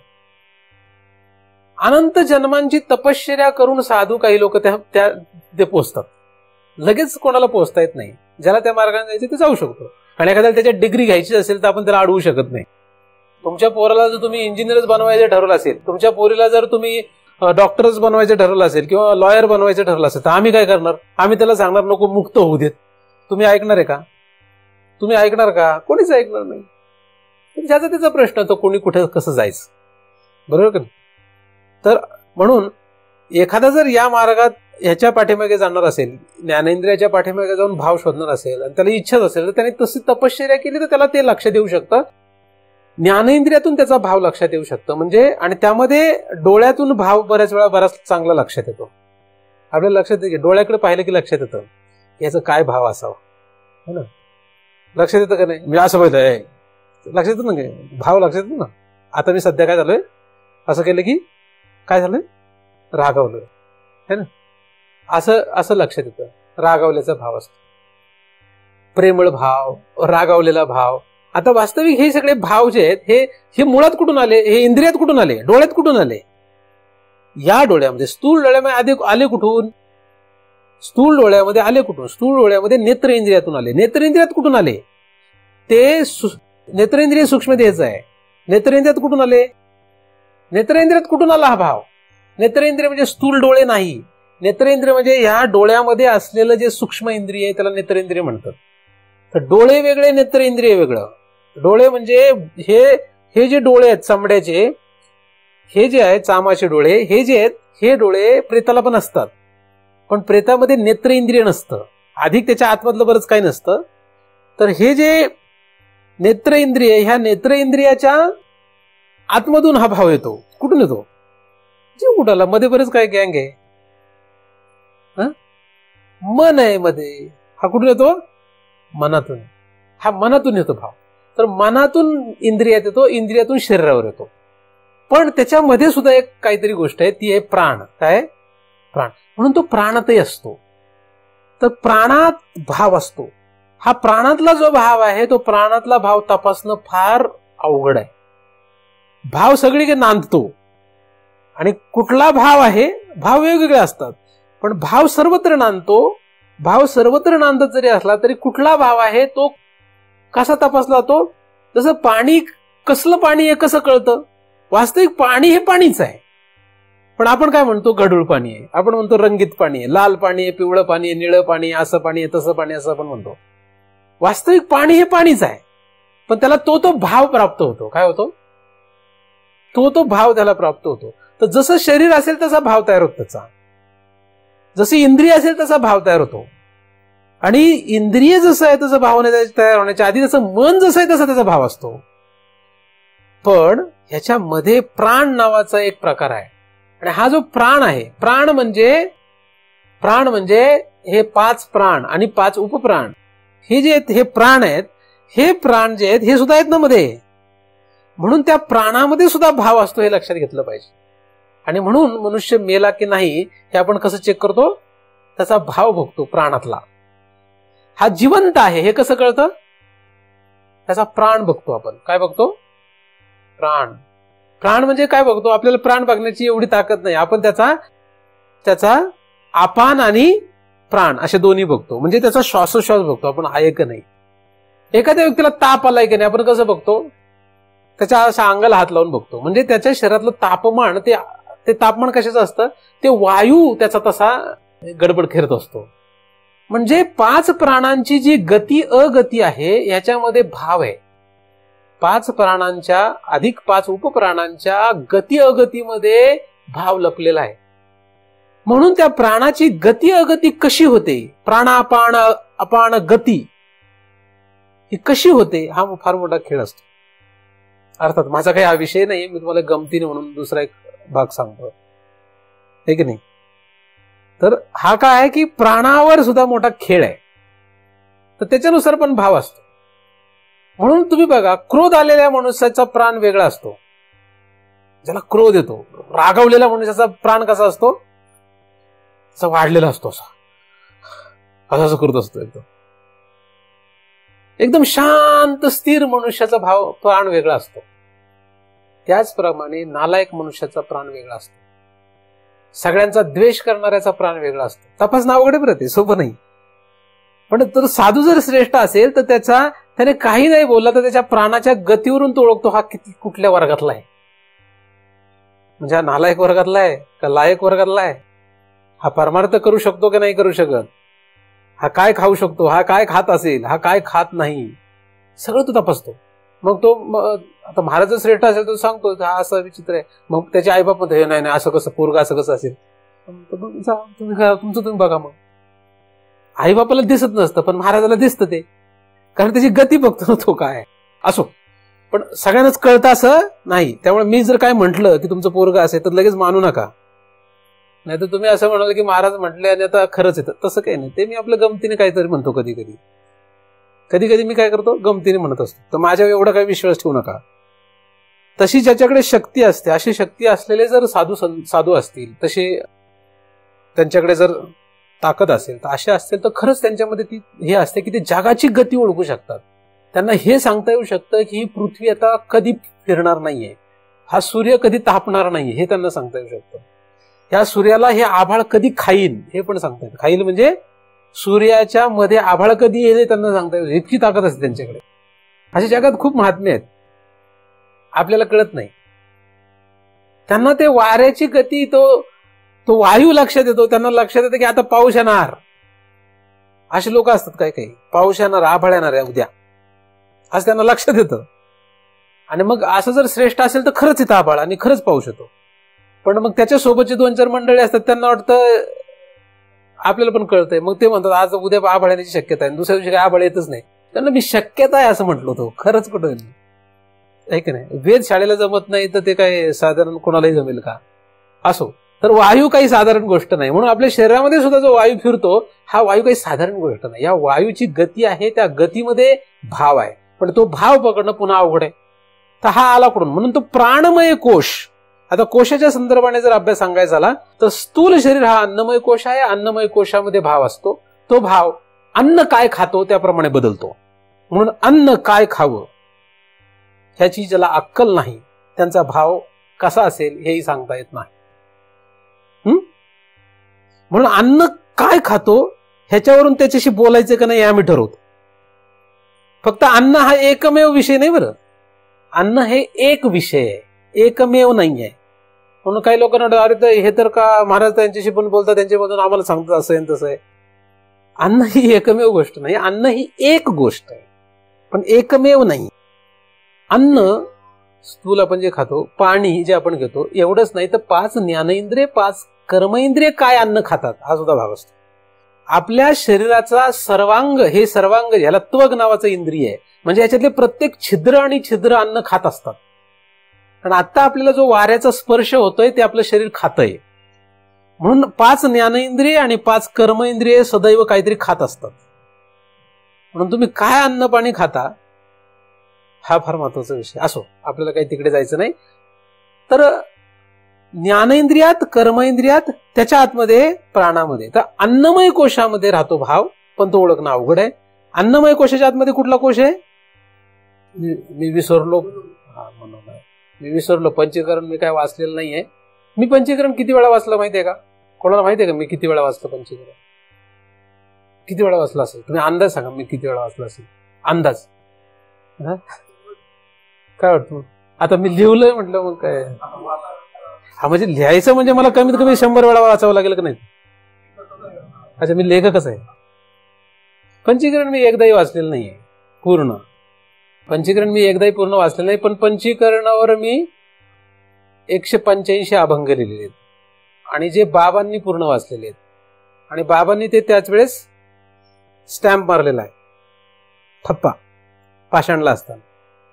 पण मी पंचीकरण एकदाही वाचलेलं नाही पूर्ण. त्यामुळे मला आठवत नाही. सांगण्याचा मुद्दा असा आहे की मला आठवत नाही त्याच्यानंतर कुठला कोश आहे. अन्नमयानंतर प्राणमय कोश, अन्नमयानंतर प्राणमय कोश आहे. त्याला एक संबंध आहे. तो संबंध लक्षात ठेवला तर पाठ नाही करावं लागत. संबंध आहे त्याचा काहीतरी. तो संबंध लक्षात घेतला तर पाठ नाही करावं लागत. आपण घोकमपट्टी करतो, शाळेमध्ये स्वतःची सवय असते. मी लहानपणापासून शाळेत घोकमपट्टी करत नाही. पाठांतर मी कधी करत बसलेलो नाही लहानपणापासून. आणि मी खूप अभ्यास पण करत नाही. तुम्हाला आताही लक्षात येतं मी अभ्यास करत नाही. मी शाळेतही अभ्यास करत नव्हतो. घरी आले की बॅग काढायची, अशी फिरवायची, अशी फेकून द्यायची. परीक्षेला जायचं, परीक्षा द्यायची, पास पहिल्या 3 मध्ये. त्याची एक कला आहे ती. असो, घोकमपट्टी नाही. त्याला एक संबंध असतो काही. तो संबंध लक्षात घ्यावा लागतो. मी उत्कृष्ट नाहीये हे पण लक्षात घ्या. मी काही असं उत्कृष्ट वगैरे नाहीये, पण संबंध लक्षात घेतो तर कळायला लवकर सोपं जातं. ते कधीही सांगता येतं. तर अन्नमयाच्या आत प्राणमय कोश आहे, प्राणमयाच्या आतमध्ये मनोमय कोश आहे. म्हणून अन्नमय कोश प्राणमयामध्ये जर भाव राहत असतो, तो आला कुठून? तो मनोमयातून येतो, म्हणजे मनातून येतो. आणि मन म्हणजे अतिइंद्रिय. अतिइंद्रियातून भाव प्राणात जातो, प्राणातून तो पुढे अन्नमय कोशात जातो. आणि मध्ये धरली तर ते मग 5 ज्ञानेंद्रिय 5 कर्मेंद्रिय ही अन्नमय कोशाला चिटकवलेली असल्यामुळे त्यांच्याद्वारे जातो. कशाद्वारे जातो? त्यांच्याद्वारे जातो. तर मनोमय कोशामध्ये भाव राहतो. आता हा मन जे आहे, हे मन जो प्रकार आहे, अंतःकरण, मन म्हणजे काय? मन म्हणजे अंतःकरण. ह्या अंतःकरणामध्ये भाव राहतो. अंतःकरणातला जो भाव आहे तो जास्त श्रेष्ठ आहे. म्हणून ज्याचं एखाद्याचं मन आपल्याला कळलं तर फार मोठी गोष्ट असते. प्राण कळणं, इंद्रिय स्थूल शरीर कळणं हे अवघड आहे. मन कळणं त्याच्यापेक्षा अवघड आहे. म्हणून आयुष्यभर जरी आपण एखाद्या माणसाच्या सोबत राहिलो तर त्याचं मन कळेल का नाही हे कळणं फार अवघड. ठोकताळे बांधता येतात फक्त, पण पक्क नाही सांगता येत काहीच कोणालाच. पक्क कोणालाही काही सांगता येत नाही. जगामध्ये कधी ही रचना जी जगाची अशी इतकी उत्कृष्ट करण्यात आलेली आहे मायेने की आपल्याला सगळं काही नीट कळू शकत नाही. आपले सगळे ठोकताळे असतात. अख्खं जगणं म्हणजे फक्त आपले अंदाज आहेत, ठोकताळे आहेत. असं केलं की असं होईल, गॅरंटी काहीच नसते. पण आपला असा भाव असतो की नाही असंच. मग आपण अशा भलत्याच कुठल्या तरी अहंकारात राहतो की मी म्हणेल तेच खरं. असा आपला काय असतो? अहंकार आहे तो. आपण म्हणेल ते काही खरं वगैरे काही नाहीये, तो अहंकार आहे आपला. माझंच खरं हा अहंकार असतो. तो संपुष्टात येणं फार गरजेचं आहे. असो तर मन जे आहे ह्या मनामध्ये काय आहे? एक भाव आहे. मनामध्ये जो भाव आहे तो भाव लक्षात येणं ह्याच्यापेक्षा अवघड आहे, या बाहेरच्या भावापेक्षाही. पण हा मनातून इकडे भाव जात असतो. आता जेव्हा तो भाव इकडे सगळीकडे जातो तेव्हा त्या त्या संबंधाचा तो होतो. पाणी जेव्हा आकाशामध्ये असतं तेव्हा स्वच्छ असतं ते, पण जेव्हा ते जमिनीवर पडतं तेव्हा ज्या ठिकाणी पडतं त्या भावाचं ते पाणी तयार होतं. म्हणजे ते पाणी जर तळ्यात पडलं तर तळ्याच्या भावाचं होतं. ते पाणी जर मातीत पडलं तर मातीच्या भावाचं होतं. कारण त्याला मातीचा संघ होतो. त्याला तळ्यात पडलं तर तळ्यातल्या पाण्याचा संघ होतो. समुद्रात पडलं तर खारट होऊन जातं, समुद्राच्या पाण्याचा संघ होतो. अलगद आकाशात धरलं तर शुद्ध राहतं. तर जिथे पडेल तसा त्याचा काय होतो? त्याचा तसा भाव तयार होतो. तसं मनोमयातून ओघळलेला जो भाव आहे तो जशा प्रकारच्या प्राणात येतो, जशा प्रकारच्या इंद्रियात येतो, जशा प्रकारच्या स्थूल देहात येतो, तशा प्रकारचा तो भाव होतो. आणि म्हणून आपण स्थूल रूपाने असं म्हणतो की हा मनुष्य चांगला आहे, हा मनुष्य वाईट आहे, हा मनुष्य असा आहे, हा मनुष्य तसा आहे. तर त्याच्या आपण ते स्थूल रूपाने अंदाज बांधत असतो. अलग लक्षात. पण हे सगळे खरेच असतात असं काही सांगता येत नाही. म्हणजे आई उदाहरणार्थ मुलावर रागावते, असे डोळे वगैरे करते, रागावते. आता खरं सांगा, आतमध्ये तिचा मनात तसा भाव असतो का? असतो का मनामध्ये आईच्या राग असतो का मुलाबद्दल? नसतो. पण दिसतं काय? म्हणजे असं पण असू शकतं बरं का, आईसारखं कॅरेक्टर जर बघितलं आपण, आता काय होतंय, दिसतंय वेगळं पण आहे वेगळं.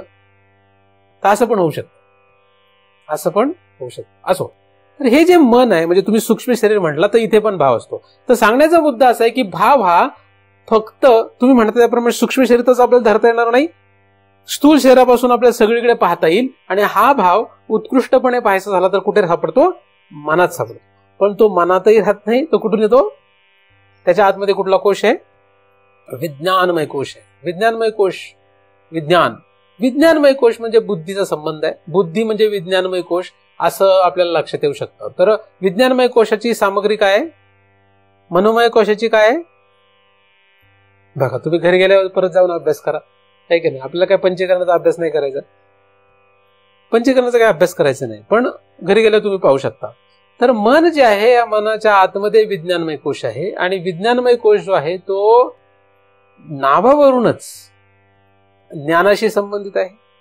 आणि बुद्धी इंद्रिय सुद्धा आपल्याला माहिती आहे की ज्ञानाशी संबंधित आहे. कारण तेज तत्वाशी संबंधित आहे. तेज म्हणजे ज्ञान, तेज म्हणजे प्रकाश, ज्ञान म्हणजे प्रकाश. असे ते संबंध असल्यामुळे बुद्धीशी संबंधित हे पण बरोबरच आहे. बुद्धी निश्चय करते म्हणून ते पण बरोबरच आहे. तर ह्या बुद्धीमध्ये काय म्हणजे एखाद्याचं मन पाहण्यापेक्षा त्याची बुद्धी पाहावी हे जास्त महत्वाचे असते.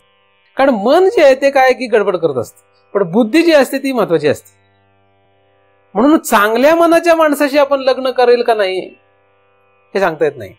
पण बुद्धिवान माणसाशी लग्न करण्याचा हट्ट आई बापन करतात आणि मुलगी पण करते, बरोबर का नाही. मुलगी कोणाशी लग्न करते? चांगल्या मनाच्या मुलाशी मुलगी लग्न करते का चांगल्या बुद्धीच्या? कोणाच्या? मुलगी किंवा आई बाप कुठला मुलगा शोधतात? चांगल्या मनाचा का चांगल्या बुद्धीचा? चांगल्या बुद्धीचा शोधतात. मग चांगल्या बुद्धीचा हे कशावरून कळतं? ह्याच्यावरून कळतं की तो किती शिकला. म्हणून शिकलेला मुलगा बघतात का चांगल्या मनाचा मुलगा बघतात? तो काही शिकला नाही पण खूप चांगलं मन आहे त्याचं, असं आईबाप शोधतात का? शोधत नाही. कोणाचं शोधतात? शिकलेला बघतात. चांगल्या बुद्धीचा आहे हे कशावरून कळतं? त्याच्याकडे खूप पैसा असेल तर लक्षात येतं. बापजाद्याची संपत जाऊ दे, पण चांगल्या बुद्धीचा जो आहे तो कशावरून कळतं? चांगल्या नोकरीला असेल, चांगला पैसा मिळत असेल तर समजून घ्यायचं की तो बुद्धिवान आहे. आणि म्हणून आईबाप काय करतात? चांगल्या पगाराचा मुलगा शोधतात. त्याच्यावर काय लक्षात येतं? बुद्धी.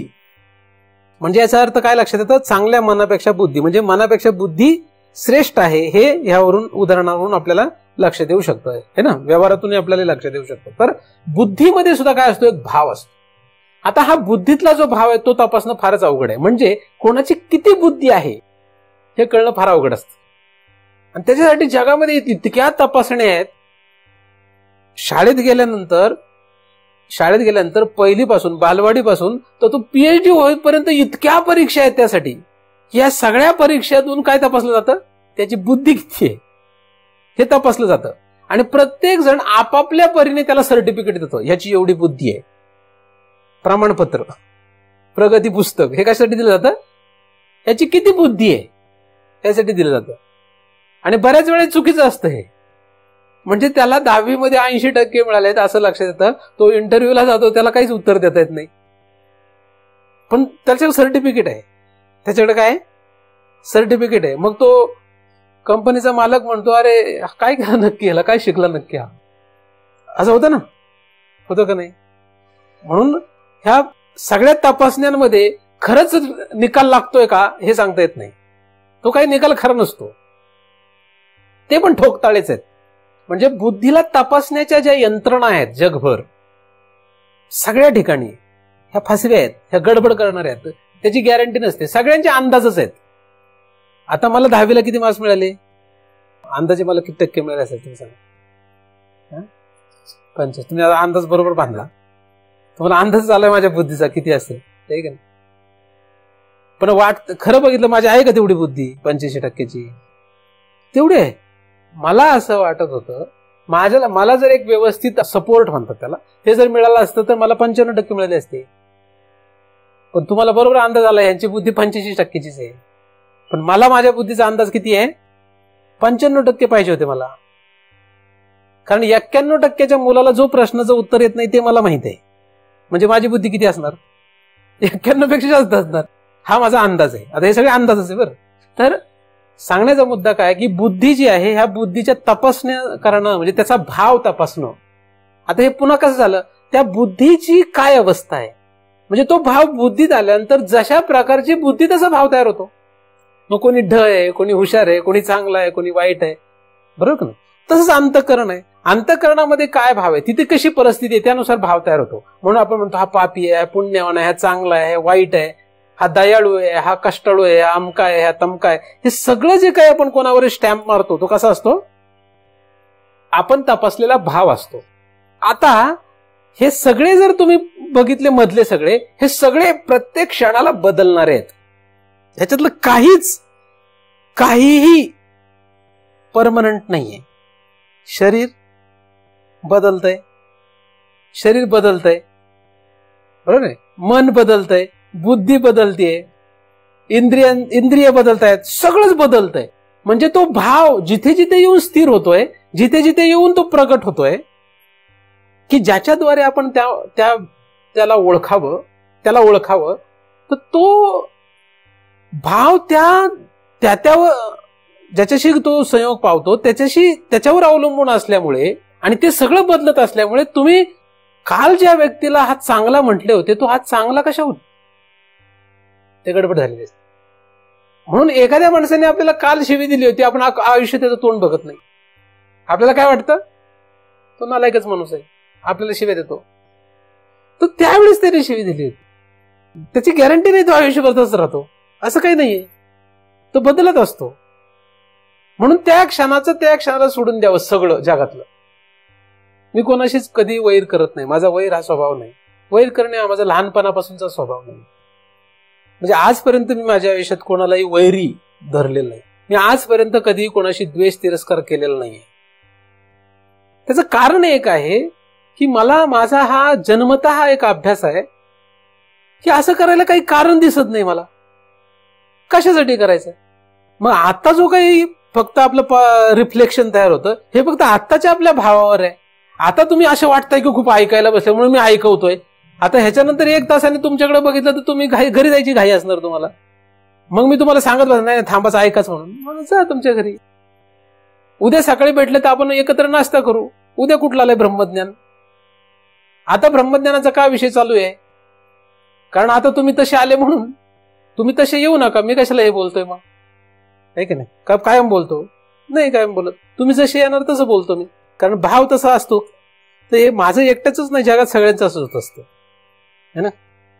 तर भाव हा सतत काय असतो, बदलल्यासारखा दिसतो. का? कारण तो ज्याच्याशी संयोग पावतो तदनुरूप तो आहे असं वाटतं जगाला, आणि जग त्यामुळे फसतं. जग त्याच्यात फसलंय का? नाही, जग त्याच्यात फसलेलं नाही. जग तर ते तपासण्यामध्येच फसलंय. वास्तविक स्तब्धी भाव होता, पण तो इथे येऊन काय झालाय, असा भाव झालाय. कसा झालाय ते कळत नाही. ते शोधण्यामध्ये आयुष्य संपून जातं. अनंत जन्मांमध्ये सुद्धा आपल्याला लक्षात येऊ शकत. कारण का, या सगळ्या ठिकाणी भाव तपासणं हाच जगातला सगळ्यात मोठा मूर्खपणा आहे. भाव तपासण्याची जागा चुकली, कारण हे सगळं काय अनित्य आहे. अनित्य आहे, हे सगळं सतत बदलणार आहे. त्याच्या ठिकाणचा भाव पाहू नये. म्हणून जगामध्ये कोणाचाच तसा भाव पाहू नये. तर महाराजांचा बघावा काय, बदल आहे त्याच्यावर, सतत बदल आहे तो. नाही तर होतं काय, आपण एखाद्या कशाला तरी धरून राहतो आणि तेच आयुष्यभर पकडून ठेवतो. आणि तोच भाव, त्या भावापुढे मनुष्य मरून जातात. त्याच भावात मरून जातात ते. म्हणजे माझ्याविषयी एखाद्याला जर कधी तिरस्कार निर्माण झाला तो तेच धरून बसतो. तो मरेपर्यंत त्याच भावात राहतो. तो संपतो त्या भावात. आणि माझा तर बदल झालेला असतो. माझा भाव तसा राहिलेला असतो का? कदाचित त्याच्यापेक्षा चांगला झाला असतो, कदाचित त्याच्यापेक्षा वाईट झालेला असतो, काही असतं. पण तो व्यक्ती त्याचा संपून जातो. किती गमतीशीर गोष्ट आहे. तो व्यक्ती म्हणजे तुम्ही पण तसंच आहे. तुम्ही एखाद्याचा भाव असं धरून बसताना आयुष्य संपून टाकता आणि त्याच्यामध्ये तुम्ही मरून जाता. तुम्हाला लक्षात येत नाही काय चाललंय, कारण ही भाव तपासण्याची जागा नाहीये. बरं, ज्यांना याच्यामध्ये रस आहे त्यांना भाव काय कळणार? ज्याला इंद्रियात रस आहे, ज्याला शरीरात रस आहे, ज्याला या बदल पावणाऱ्या पदार्थांमध्ये रस आहे, त्याला भावाशी काही घेणं देणं नाही. त्याला भावाशी काही घेणं देणं नाही का? नाही. मग अशांना उपयोग काय हे सांगून? आपला रस कशात आहे? आपल्याला मजा कशात वाटते? आपल्याला जर याच्यामध्ये मजा वाटत असेल तर तुम्हाला या विषयाचा उपयोग काय? मी सांगतो याचा उपयोग काय तुम्हाला नको त्या गोष्टीमध्ये जर रस असेल, त्याच्यात जर तुमचा भाव असेल, तर मी सांगतो या स्तब्धी भावाचा विषय तुम्हाला काय उपयोगाचा आहे का? काय उपयोगाचा? काय उपयोगाचा नाही. तर भाव कुठे नांदतो? भाव सर्वत्र नांदतो. भाव कुठे नांदतो? तो सर्वत्र असतो. पण कसा दिसतो तो? ज्याच्यात जातो तदनुरूप तो वाटतो. तो सत्य नाही. पाणी माती सोबत दिसलं तर गढूळ पाणी असं दिसतं. पाणी प्रत्यक्षात कधीही गढूळ नसतं. पाणी लाल रंगात टाकलं तर लाल पाणी असा भ्रम तयार होतो. पाणी कधीही लाल नसतं, कधीच नसतं. म्हणजे तुमच्याकडे जर फिल्टरेशनचं काही यंत्रणा असेल तर तुम्ही तो लाल रंग जर वेगळा केला तर पाणी हे पाणीच आहे, ते कधी लाल पाणी नसतं. पण लाल पाणी असा भ्रम तयार होतो. तसा भाव आणि हे अनात्म पदार्थ, म्हणजे भाव आणि अभाव हे दोन्ही काय झालेत? त्यांचा अनन्य अध्यास झालेला आहे. त्यांची तादात्म्य पावलेले आहेत ते. आणि त्या तादात्म्यामध्ये आपल्याला हे का ते हेच कळत नाही. याला बद्धता असे म्हणतात. हा भ्रम आहे. काय झालंय आपली गडबड हे झाली. बघावं कुठे हेच कळत नाही. काय बघावं हेही कळत नाही. काय बघावं हे सुद्धा कळत नाही. कोणाचंच कळत नाही आपल्याला. जगातलं कोणाकडे काय तपासायचं हे कळत नाही. इतकी आपली दयनीय अवस्था आहे. भाव वास्तविक मनात, बुद्धीत पण नसतो. तो कुठून येतो? तो जीवातून येतो. म्हणून त्याच्या पुढे भावाची जागा काय आहे? जीव. हा जीव जो आहे तो जीव खरा तर भावाचं स्थान आहे, खरं है ना. म्हणून उत्कृष्ट जागा कुठली आहे? भावाची उत्कृष्ट जागा. भाव कुठे असतो? जीव. म्हणून जीव भाव काय आहे याला किंमत असते. पारमार्थिक दृष्ट्या त्याचं खंडन आहे पुढे. पण पहिल्यांदा साधक दशेमध्ये सगळ्यात जास्त किंमत आहे तुमचा जीव भाव काय आहे. कशाला किंमत आहे? तुमचा जीव भाव काय आहे. म्हणजे तुमच्या जीवाला कशात रस आहे, तुमच्या तोंडाला कशात रस आहे, तुमच्या इंद्रियाला कशात रस आहे, तुमच्या मनाला, बुद्धीला कशात रस आहे. याच्यात एवढं ज्ञान मार्गामध्ये एवढं त्याला किंमत नसते.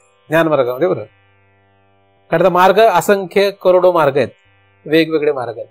पण ज्ञान मार्गामध्ये सगळ्यात महत्वाचा मुद्दा कशावर येतो? जीव. म्हणून जीव भाव काय तुमचा? तर भावाचं नांदायचं चांगलं ठिकाण कुठलं आहे? जीव. तुमच्याकडे जीव आहे का? आहे का नाही? कुठं आहे?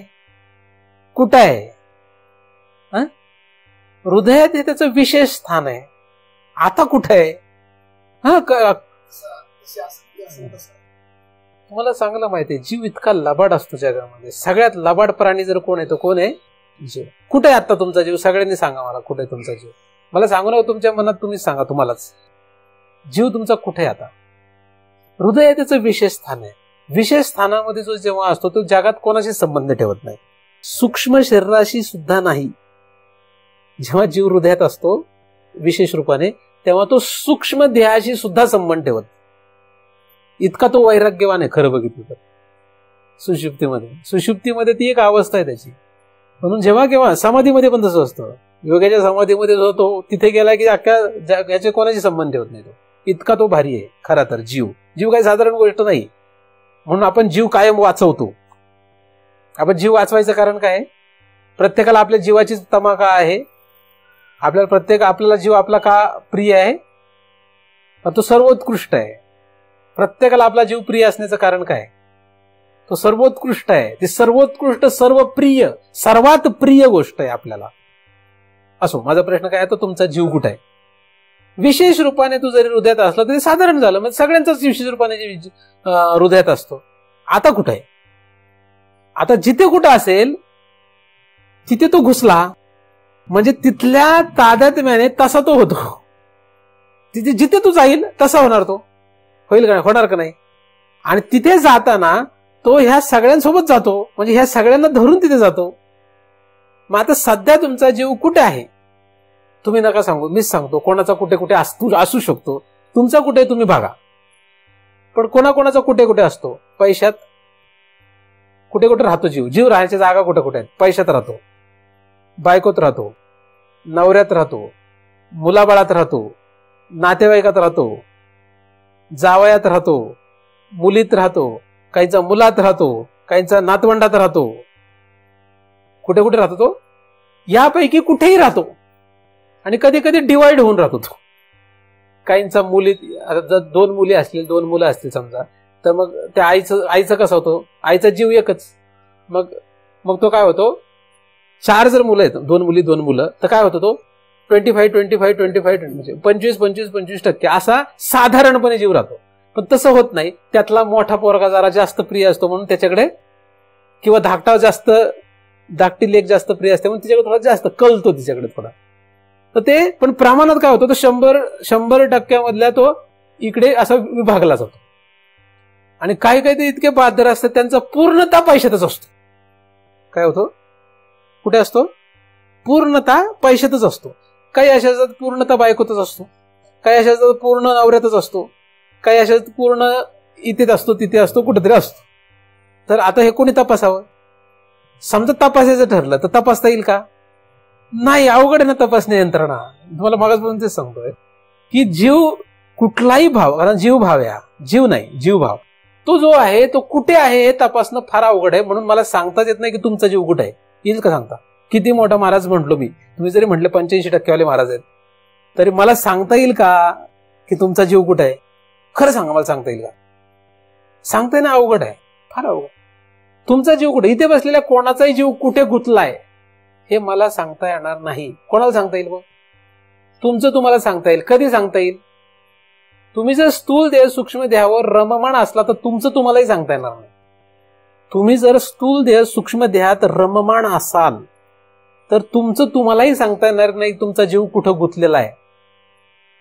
तुम्ही जर स्थूल देह सूक्ष्म देहात रममाण राहिले नाहीत तर कदाचित तुम्हाला सांगता येईल की तुमचा जीव कुठे आहे. आता समजा तुम्हाला तुमची परीक्षा करून तपासणी करून घ्यायची आहे, कारण मार्कशीट केव्हा मिळते? परीक्षा दिली तर, परीक्षा दिली तर मार्कशीट मिळते. तुम्ही परीक्षाच दिली नाही तर मार्कशीट मिळेल का? तुम्हाला काहीतरी तुमचे ठोकताळे पाहिजे. तुम्ही ब्लड दिलं नाही, युरिन दिलं नाही आणि दुसऱ्या दिवशी त्या लॅबोरेटरीवाल्याकडे गेले म्हटले ते माझा रिपोर्ट देईल का? तो काय म्हणेल? तो म्हणेल तू काही दिलंच नाही ना तपासायला, तू ब्लड दे, युरिन दे, मग तुझं मी काय करू, उद्या रिपोर्ट देतो, असं म्हणेल का नाही? बरोबर. तसं समजा तुम्हाला असं वाटायचं मी लॅबोरेटरीवाला माणूस आहे, तुम्हाला जर तुमचं तपासून घ्यायचं असेल तर तुम्ही माझ्याकडे काय सॅम्पल द्या. सॅम्पल म्हणजे ते खाण्याचं सॅम्पल नाही, हे वेगळं सॅम्पल आहे. तर असं सॅम्पल आपल्याला तयार लागतं. मग तो आता तुमच्या शरीराला काय रोग लागला ही तपासणी जर करून घ्यायची असेल तर तुम्हाला तो टोचतो. काय करतो? तर वेदना होतात का नाही? टोचतो. सोपं नाही ना तसं. काही काही वेळेस त्या मशीनमध्ये घालावं लागतं. त्या मशीनचे जे वेव्स, ते जे रेज असतात ते इतके हानिकार असतात ते ब्रेनला किंवा किडनीला अनेकाला प्रॉब्लेम करू शकतात. पण तरी आता तपासायचं असतं ना आपल्याला, म्हणून त्या मशीनमध्ये आपण जायला तयार होतो. काहींचा हार्ट तपासायचं, हार्टमध्ये काही नळ्या टाकाव्या लागतात. अवघड असतं, सोपं काम नाही. वेगवेगळ्या प्रकारच्या तपासण्या असतात ना, तर ह्या सगळ्या काय असतात? अवघड. जितका रोग मोठा तितकी तपासणी अवघड असते. पण मग एखाद्याला जर रोग बरा करायचीच इच्छा असेल तो कितीही मोठ्या तपासणी करायला तयार होतो. पण तरी सुद्धा काही काही घाबरतात. तपासणी करणं सोपे नसते. का असते सोपी? आता हा भवरोग आहे. हा कुठला रोग आहे? तुम्हाला तपासणी करायची आहे का? तपासणी करायची आहे का तुमचा जीव कुठे आहे? कारण भवरोग लागला कोणाला? भवरोग कोणाला लागला? जीवाला लागला. नासे जीव पण भवरोग हा कोणाला लागलाय? जीवाला लागलेला आहे. मग जीवाला जर भवरोग लागलाय तर तपासणी कोणाची करायची? त्याचीच करायची लागेल. ज्याला, आणि भवरोग म्हणजे मोठा रोग आहे, मग याची तपासणी करायची तर तयार व्हा. तर तयार व्हा म्हणजे कसं? फास्टिंग, काय म्हणतात त्याला? फास्टिंग तयारी कशी करायला? फास्टिंग काय म्हणतात ना ते? कुठे गेले ते भाग? त्यांना माहिती. फास्टिंग काय असतं रे? पीपी आणि फास्टिंग ना, म्हणजे नाश्त्याच्या आधी, नाश्त्याच्या नंतर. मला सांग, नाश्त्याच्या आधी नाश्त्याच्या नंतर असतं का काल रात्रीपासून सुरुवात करायला लागते तयारी? रात्रीपासून तयार कर. सोपं आहे का? रात्रीपासून लक्षात घ्यायला लागतं काय खायचं, किती खायचं, खायचं का नाही खायचं, पाणी प्यायचं का नाही प्यायचं, किती प्यायचं, हे सगळं कधीपासून तयारी करायला लागते? साध्या एक डायबिटीस नावाचा रोग तपासण्यासाठी जर तुम्हाला एवढं कष्ट करावे लागतात तर हा भवरोग आहे. मग ह्याला पण काय करावं लागतं? तयारी करायला लागते. मग तुम्हाला सांगावं लागेल असं कर, तसं कर, एवढे महिने उपवास कर, एवढे महिने हे कर, एवढे वर्ष, एवढे वेळा ही ज्ञानेश्वरी वाच, ही तयारी आहे. मग तुमचं जर सगळं जुळून आलं, तपासणी करायची असेल आणि मग त्याच्यानंतर हे सगळं केलं पण तपासायला गेला आणि घाबरला तर मग घरी, मग ते सगळं करून उपयोग नाही. तपासणी करण्याच्या वेळेस घाबरला तर उपयोग नाही. तपासायचं असेल तर काय करावं लागतं? तयारी असायला लागतं. तर लॅबोरेटरीमध्ये जावं लागतं. लॅबोरेटरी महाराज हे काय असतात? लॅबोरेटरी आहे. कशाची? फक्त रोग तपासण्याची लॅबोरेटरी आहे. भवरोग तपासायची लॅबोरेटरी. पण आपण तपासून घेतो का? नाही. आपण फक्त लॅबोरेटरीच्या बाहेर फिरून येतो, हे की नाही? तर तपासून घ्या, काय तपासून घ्या की आपला जीव कुठे आहे. तसं महाराज काही काही तपासणीवाले फार बेकार असतात. ते पकडूनच रक्त काढून घेतात, असे पण असतात. म्हणजे काही डॉक्टर, तुम्ही त्यांच्याकडे गेले की तुम्हाला विचारतच नाही, डायरेक्ट ब्लड युरिन घेऊन टाकतात, तुम्हाला नंतर रिपोर्टच देतात डायरेक्ट. तसे काही महाराज असतात, ते तुम्हाला विचारत बसत नाही, डायरेक्ट तुम्हाला सांगतात तुझा जीव इथं गुंतलाय. मग त्याला वाईट वाटतं. तसं मी बऱ्याच वेळा चिंतनातून सांगतो, तुमचा जीव गोतावळ्यात गुंतलाय, बायकोत गुंतलाय, मुलीत गुंतलाय, जावयात गुंतलाय, इकडे गुंतलाय, तिकडे गुंतलाय. ते म्हणतात जाऊ दे, महाराजांनी आपल्याला सांगितलेलं नाही, इकडून ऐकून तेवढून देतात. ते काय विचार करतात? आमच्यात गुंतलेलं नाही, आमचं हे शेजारचेच. मी सांगतो गोतावळ्यात जाऊ नका, हे करू नका, ते करू नका, म्हणजे सांगत असतो की गुंतलाय तिथे जीव. मग तुम्ही लोक काय विचार करताय की आमच्यासाठी नाही, शेजारच्यासाठी आहे. आपल्यासाठी एक आहे. तर काही काही महाराज असे असतात, माझं काय एवढं मनावर घेऊ नका, पण ज्यावेळेस तुम्हाला कधी वाटेल तेव्हा स्वतःचा जीव कुठे आहे शोधण्याचा प्रयत्न करा, कारण हा जीव परमार्थाच्या उपयोगाचा आहे. उपयोगाचं कोण आहे? शरीर परमार्थाच्या उपयोगाचं नाही, याचा काही उपयोग नाही. हे कशाच्याच उपयोगाचं नाही, हे फक्त व्यवहारामध्ये उपयोगाचं आहे. ह्याचा सगळ्यात उत्कृष्ट शेवटचा उपयोग आहे जाळायला, कारण ह्याचा त्याचा पलीकडे काहीच उपयोग होत नाही. शेवटी सगळ्यात शेवटची स्थिती याची जाळणे, आणि मधल्या काळात जो आहे तो सगळा भ्रम आहे, फसवणूक आहे ती. कारण या मधल्या काळामध्ये म्हणजे जाळण्यापासून आधी एवढ्या काळामध्ये ह्याचा जो उपयोग होतो तो यम करतो. नियती आणि काळ ह्याचा उपयोग करून घेतात, आपल्याला कळत नाही. त्यांची यंत्रणा त्यांना चालवायची आहे. कारण याच्याद्वारे जीव जेवढी काही कर्म करेल त्याप्रमाणे यमाचं पोट भरणार आहे. यम जो आहे हा आपल्यावर पोट भरतो. कारण जीवाने जर अशी बरी वाईट चांगली वाईट कर्म केली तर त्याचं चालणार आहे, कारण त्याला त्याचं पोट भरायचं नाही सृष्टीमध्ये.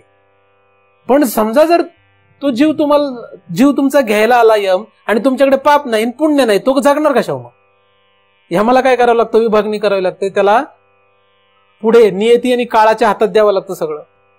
आता ह्यांचा तिघांचा हा चालूपणा आहे, ते खेळ खेळतात हा फार मोठा, आणि जीवाला पकडून हे काय करतात ते गुंतून ठेवतात. आपल्याकडे सापडलं त्याला काय की तो, आणि हे शरीर त्याला उपयोगाला आणतात. आपल्याला वाटतं आपण जगतोय कुठलं? प्रत्येक क्षणाला मारतायत ते आपल्याला. नियती काळ हे आपल्याला प्रत्येक क्षणाला मारत चालले, ते आपल्याला लक्षात येत नाहीये. आणि त्याच्या सगळ्यात मोठा ठोका असतो मृत्यू, आणि तिथे ते थांबत नाहीत, पुन्हा फिरवतात दुसऱ्या शरीरामध्ये. आणि इतकी दयनीय परिस्थिती असताना आपण आनंदात कसले राहतोय? कशाचा आनंद साजरा करतोय आपण? सुख कशाचं आहे? इंगळाच्या अंथरुणावर नीज चांगली येईल असा गैरसमज, असं ज्ञानदेव महाराज म्हणतात. इतकी मूर्खपणाची गोष्ट चालली आहे. बायका पोरांमध्ये सुखी समजतो, गोतावळ्यात सुख मानतो. इतकी भयानक परिस्थिती. हा नियतीचा, काळाचा आणि यमाचा डाव आहे, हा लक्षात येत नाही आपल्याला. ही बायका, मुलं आणि हा सगळा संसार म्हणजे ही चांगली गोष्ट नाही, यांचा खेळ येतो. त्यांनी ते आपल्याला काय केलंय? त्या गुंतून ठेवलंय. सावध व्हा. काय व्हा? नको मना गुंतू मायाजाळी. मायाजाळमध्ये ह्यांचं जाळ येते, त्याच्यात आपल्याला अडकून ठेवलेलं आहे. सावध व्हा. ह्याच्यातून काय करा? बाहेर निघा, ह्याच्यातून बाहेर पडा. झडझडोनी वाहिला निघ ये भक्तीची या वाटेला. कसा लागशील? कपडे बदलले म्हणजे लागला असं होत नाही. पण काही लोकांचं बरेच गैरसमज फसवून जातात. कसा, कोण, हा जीवाचा विषय आहे, लक्षात. तर जीव जो आहे तो या परमार्थाचा अधिकारी, इतर कोणी अधिकारी नाही. म्हणून राम देशपांडे किंवा शरीर यांचा तो अधिकार नाही, मनबुद्धी किंवा इतरही कोणाचा तो अधिकार नाही, तो जीवाचा अधिकार आहे. जीव जो आहे तो फिरवला जातो. या चक्रामध्ये कोण फिरवलं जातं? शरीर फिरवलं जात नाही, शरीर जाळलं जातं. मनबुद्धी सुद्धा एका कल्पाच्या अंती नष्ट होतात, पुन्हा दुसरे मिळतं, कारण ते अपंचीकृत पंचमहाभूताची संपत्तीने बनवले जातं. म्हणून जीव हा या चक्रामध्ये फिरवला जातो, इकडून तिकडे. आणि ह्याला फिरवायला ही लोक कारण आहेत. म्हणून ह्यांच्या नादी लागू नका. आता हे ऐकतात सगळे, त्यांना माहित आहे माझ्यासारखी माणसं काय सांगतायत, पण ते आम्हाला काही करू शकत नाही. कारण त्यांना करण्यासाठी काय लागतं? पाप किंवा पुण्य लागतं. आपल्याकडे पापही नाही, पुण्य नाही, हा दोन विषय आपले संपले. ते संपुष्टात आले, तिथे प्रश्न राहतो कुठे? आता जे राहिलं असेल ते जे लोकांना वाटतं त्यांचं त्यांना वाटतं. चांगले जे आम्हाला समजतात त्यांना चांगलं फळ, जे वाईट समजतात त्यांना वाईट फळ. मग त्यांच्या ते बघून घेतील, नाही ते काळ त्यांच्या घेतील. आपल्याकडे काय करायचं? आपल्याकडे काय? कंगाल आहे आपण कोण आहे? कंगाल, फकीर आहे आपण. फकीर म्हणजे संपत्ती नसलेली व्यक्ती फकीर नसते. ज्याच्याकडे पाप पुण्य राहिलं नाही तो फकीर असतो. साधू कोणाला म्हणावं? त्याच्याकडे पाप पुण्य असतं. तैत्तिरीय उपनिषदाचा अभ्यास करा, बारकाईने, आहे की नाही? कशामध्ये सांगितलेलं आहे? पण हे साधकाने गुरुचं आचरण करू नये. तैत्तिरीय उपनिषदामध्ये उपदेश आहे. तैत्तिरीय उपनिषद पहा, तुम्हाला लक्षात येईल, आहे की नाही? असो, तर भाव जो आहे हा भाव जीवावर राहतो. जीव ही त्याची उत्कृष्ट अवस्था आहे. तर भाव आणि स्तब्धी भाव याचा आपल्याला जोड लक्षात घ्यायची आहे. पुढील वेळेस आपण त्याचा विचार करणार आहोत. जे काही चिंतन झालं ते परमपूज्य सद्गुरू अनाप महाराज यांच्या चरणी अर्पण करतो आणि येथेच पूर्ण विराम देतो.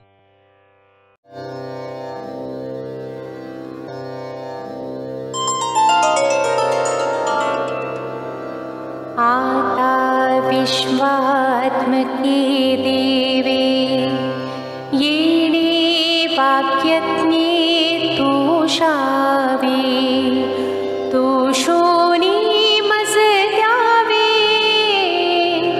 पसाय दान हे जे खळांची व्यंकटी सांडो तया सत्कर्मी रते वाढो भूता परस्परे पडो मैत्र जीवांचे दुरितांचे तिमिर जावो विश्व स्वधर्म सूर्ये पाहो जो जीवांछिल तो ते लाहो प्राणी जात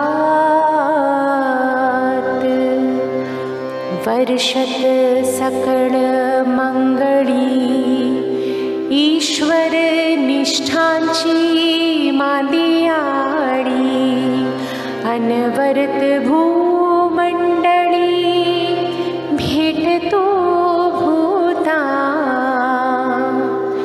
चला कल्पतरूंचे आरव चेतना चिंतामणीचे गाव बोलते जे अर्णव पियुषाचे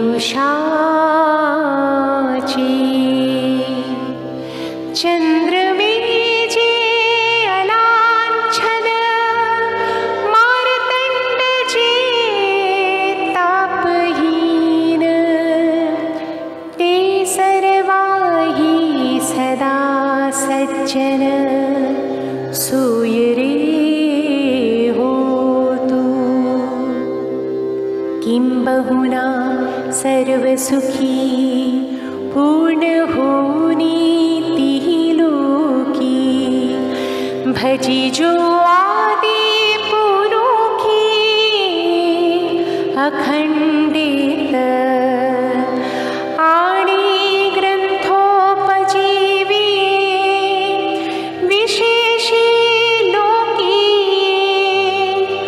दृष्टा दृष्ट विजये हुआ विजी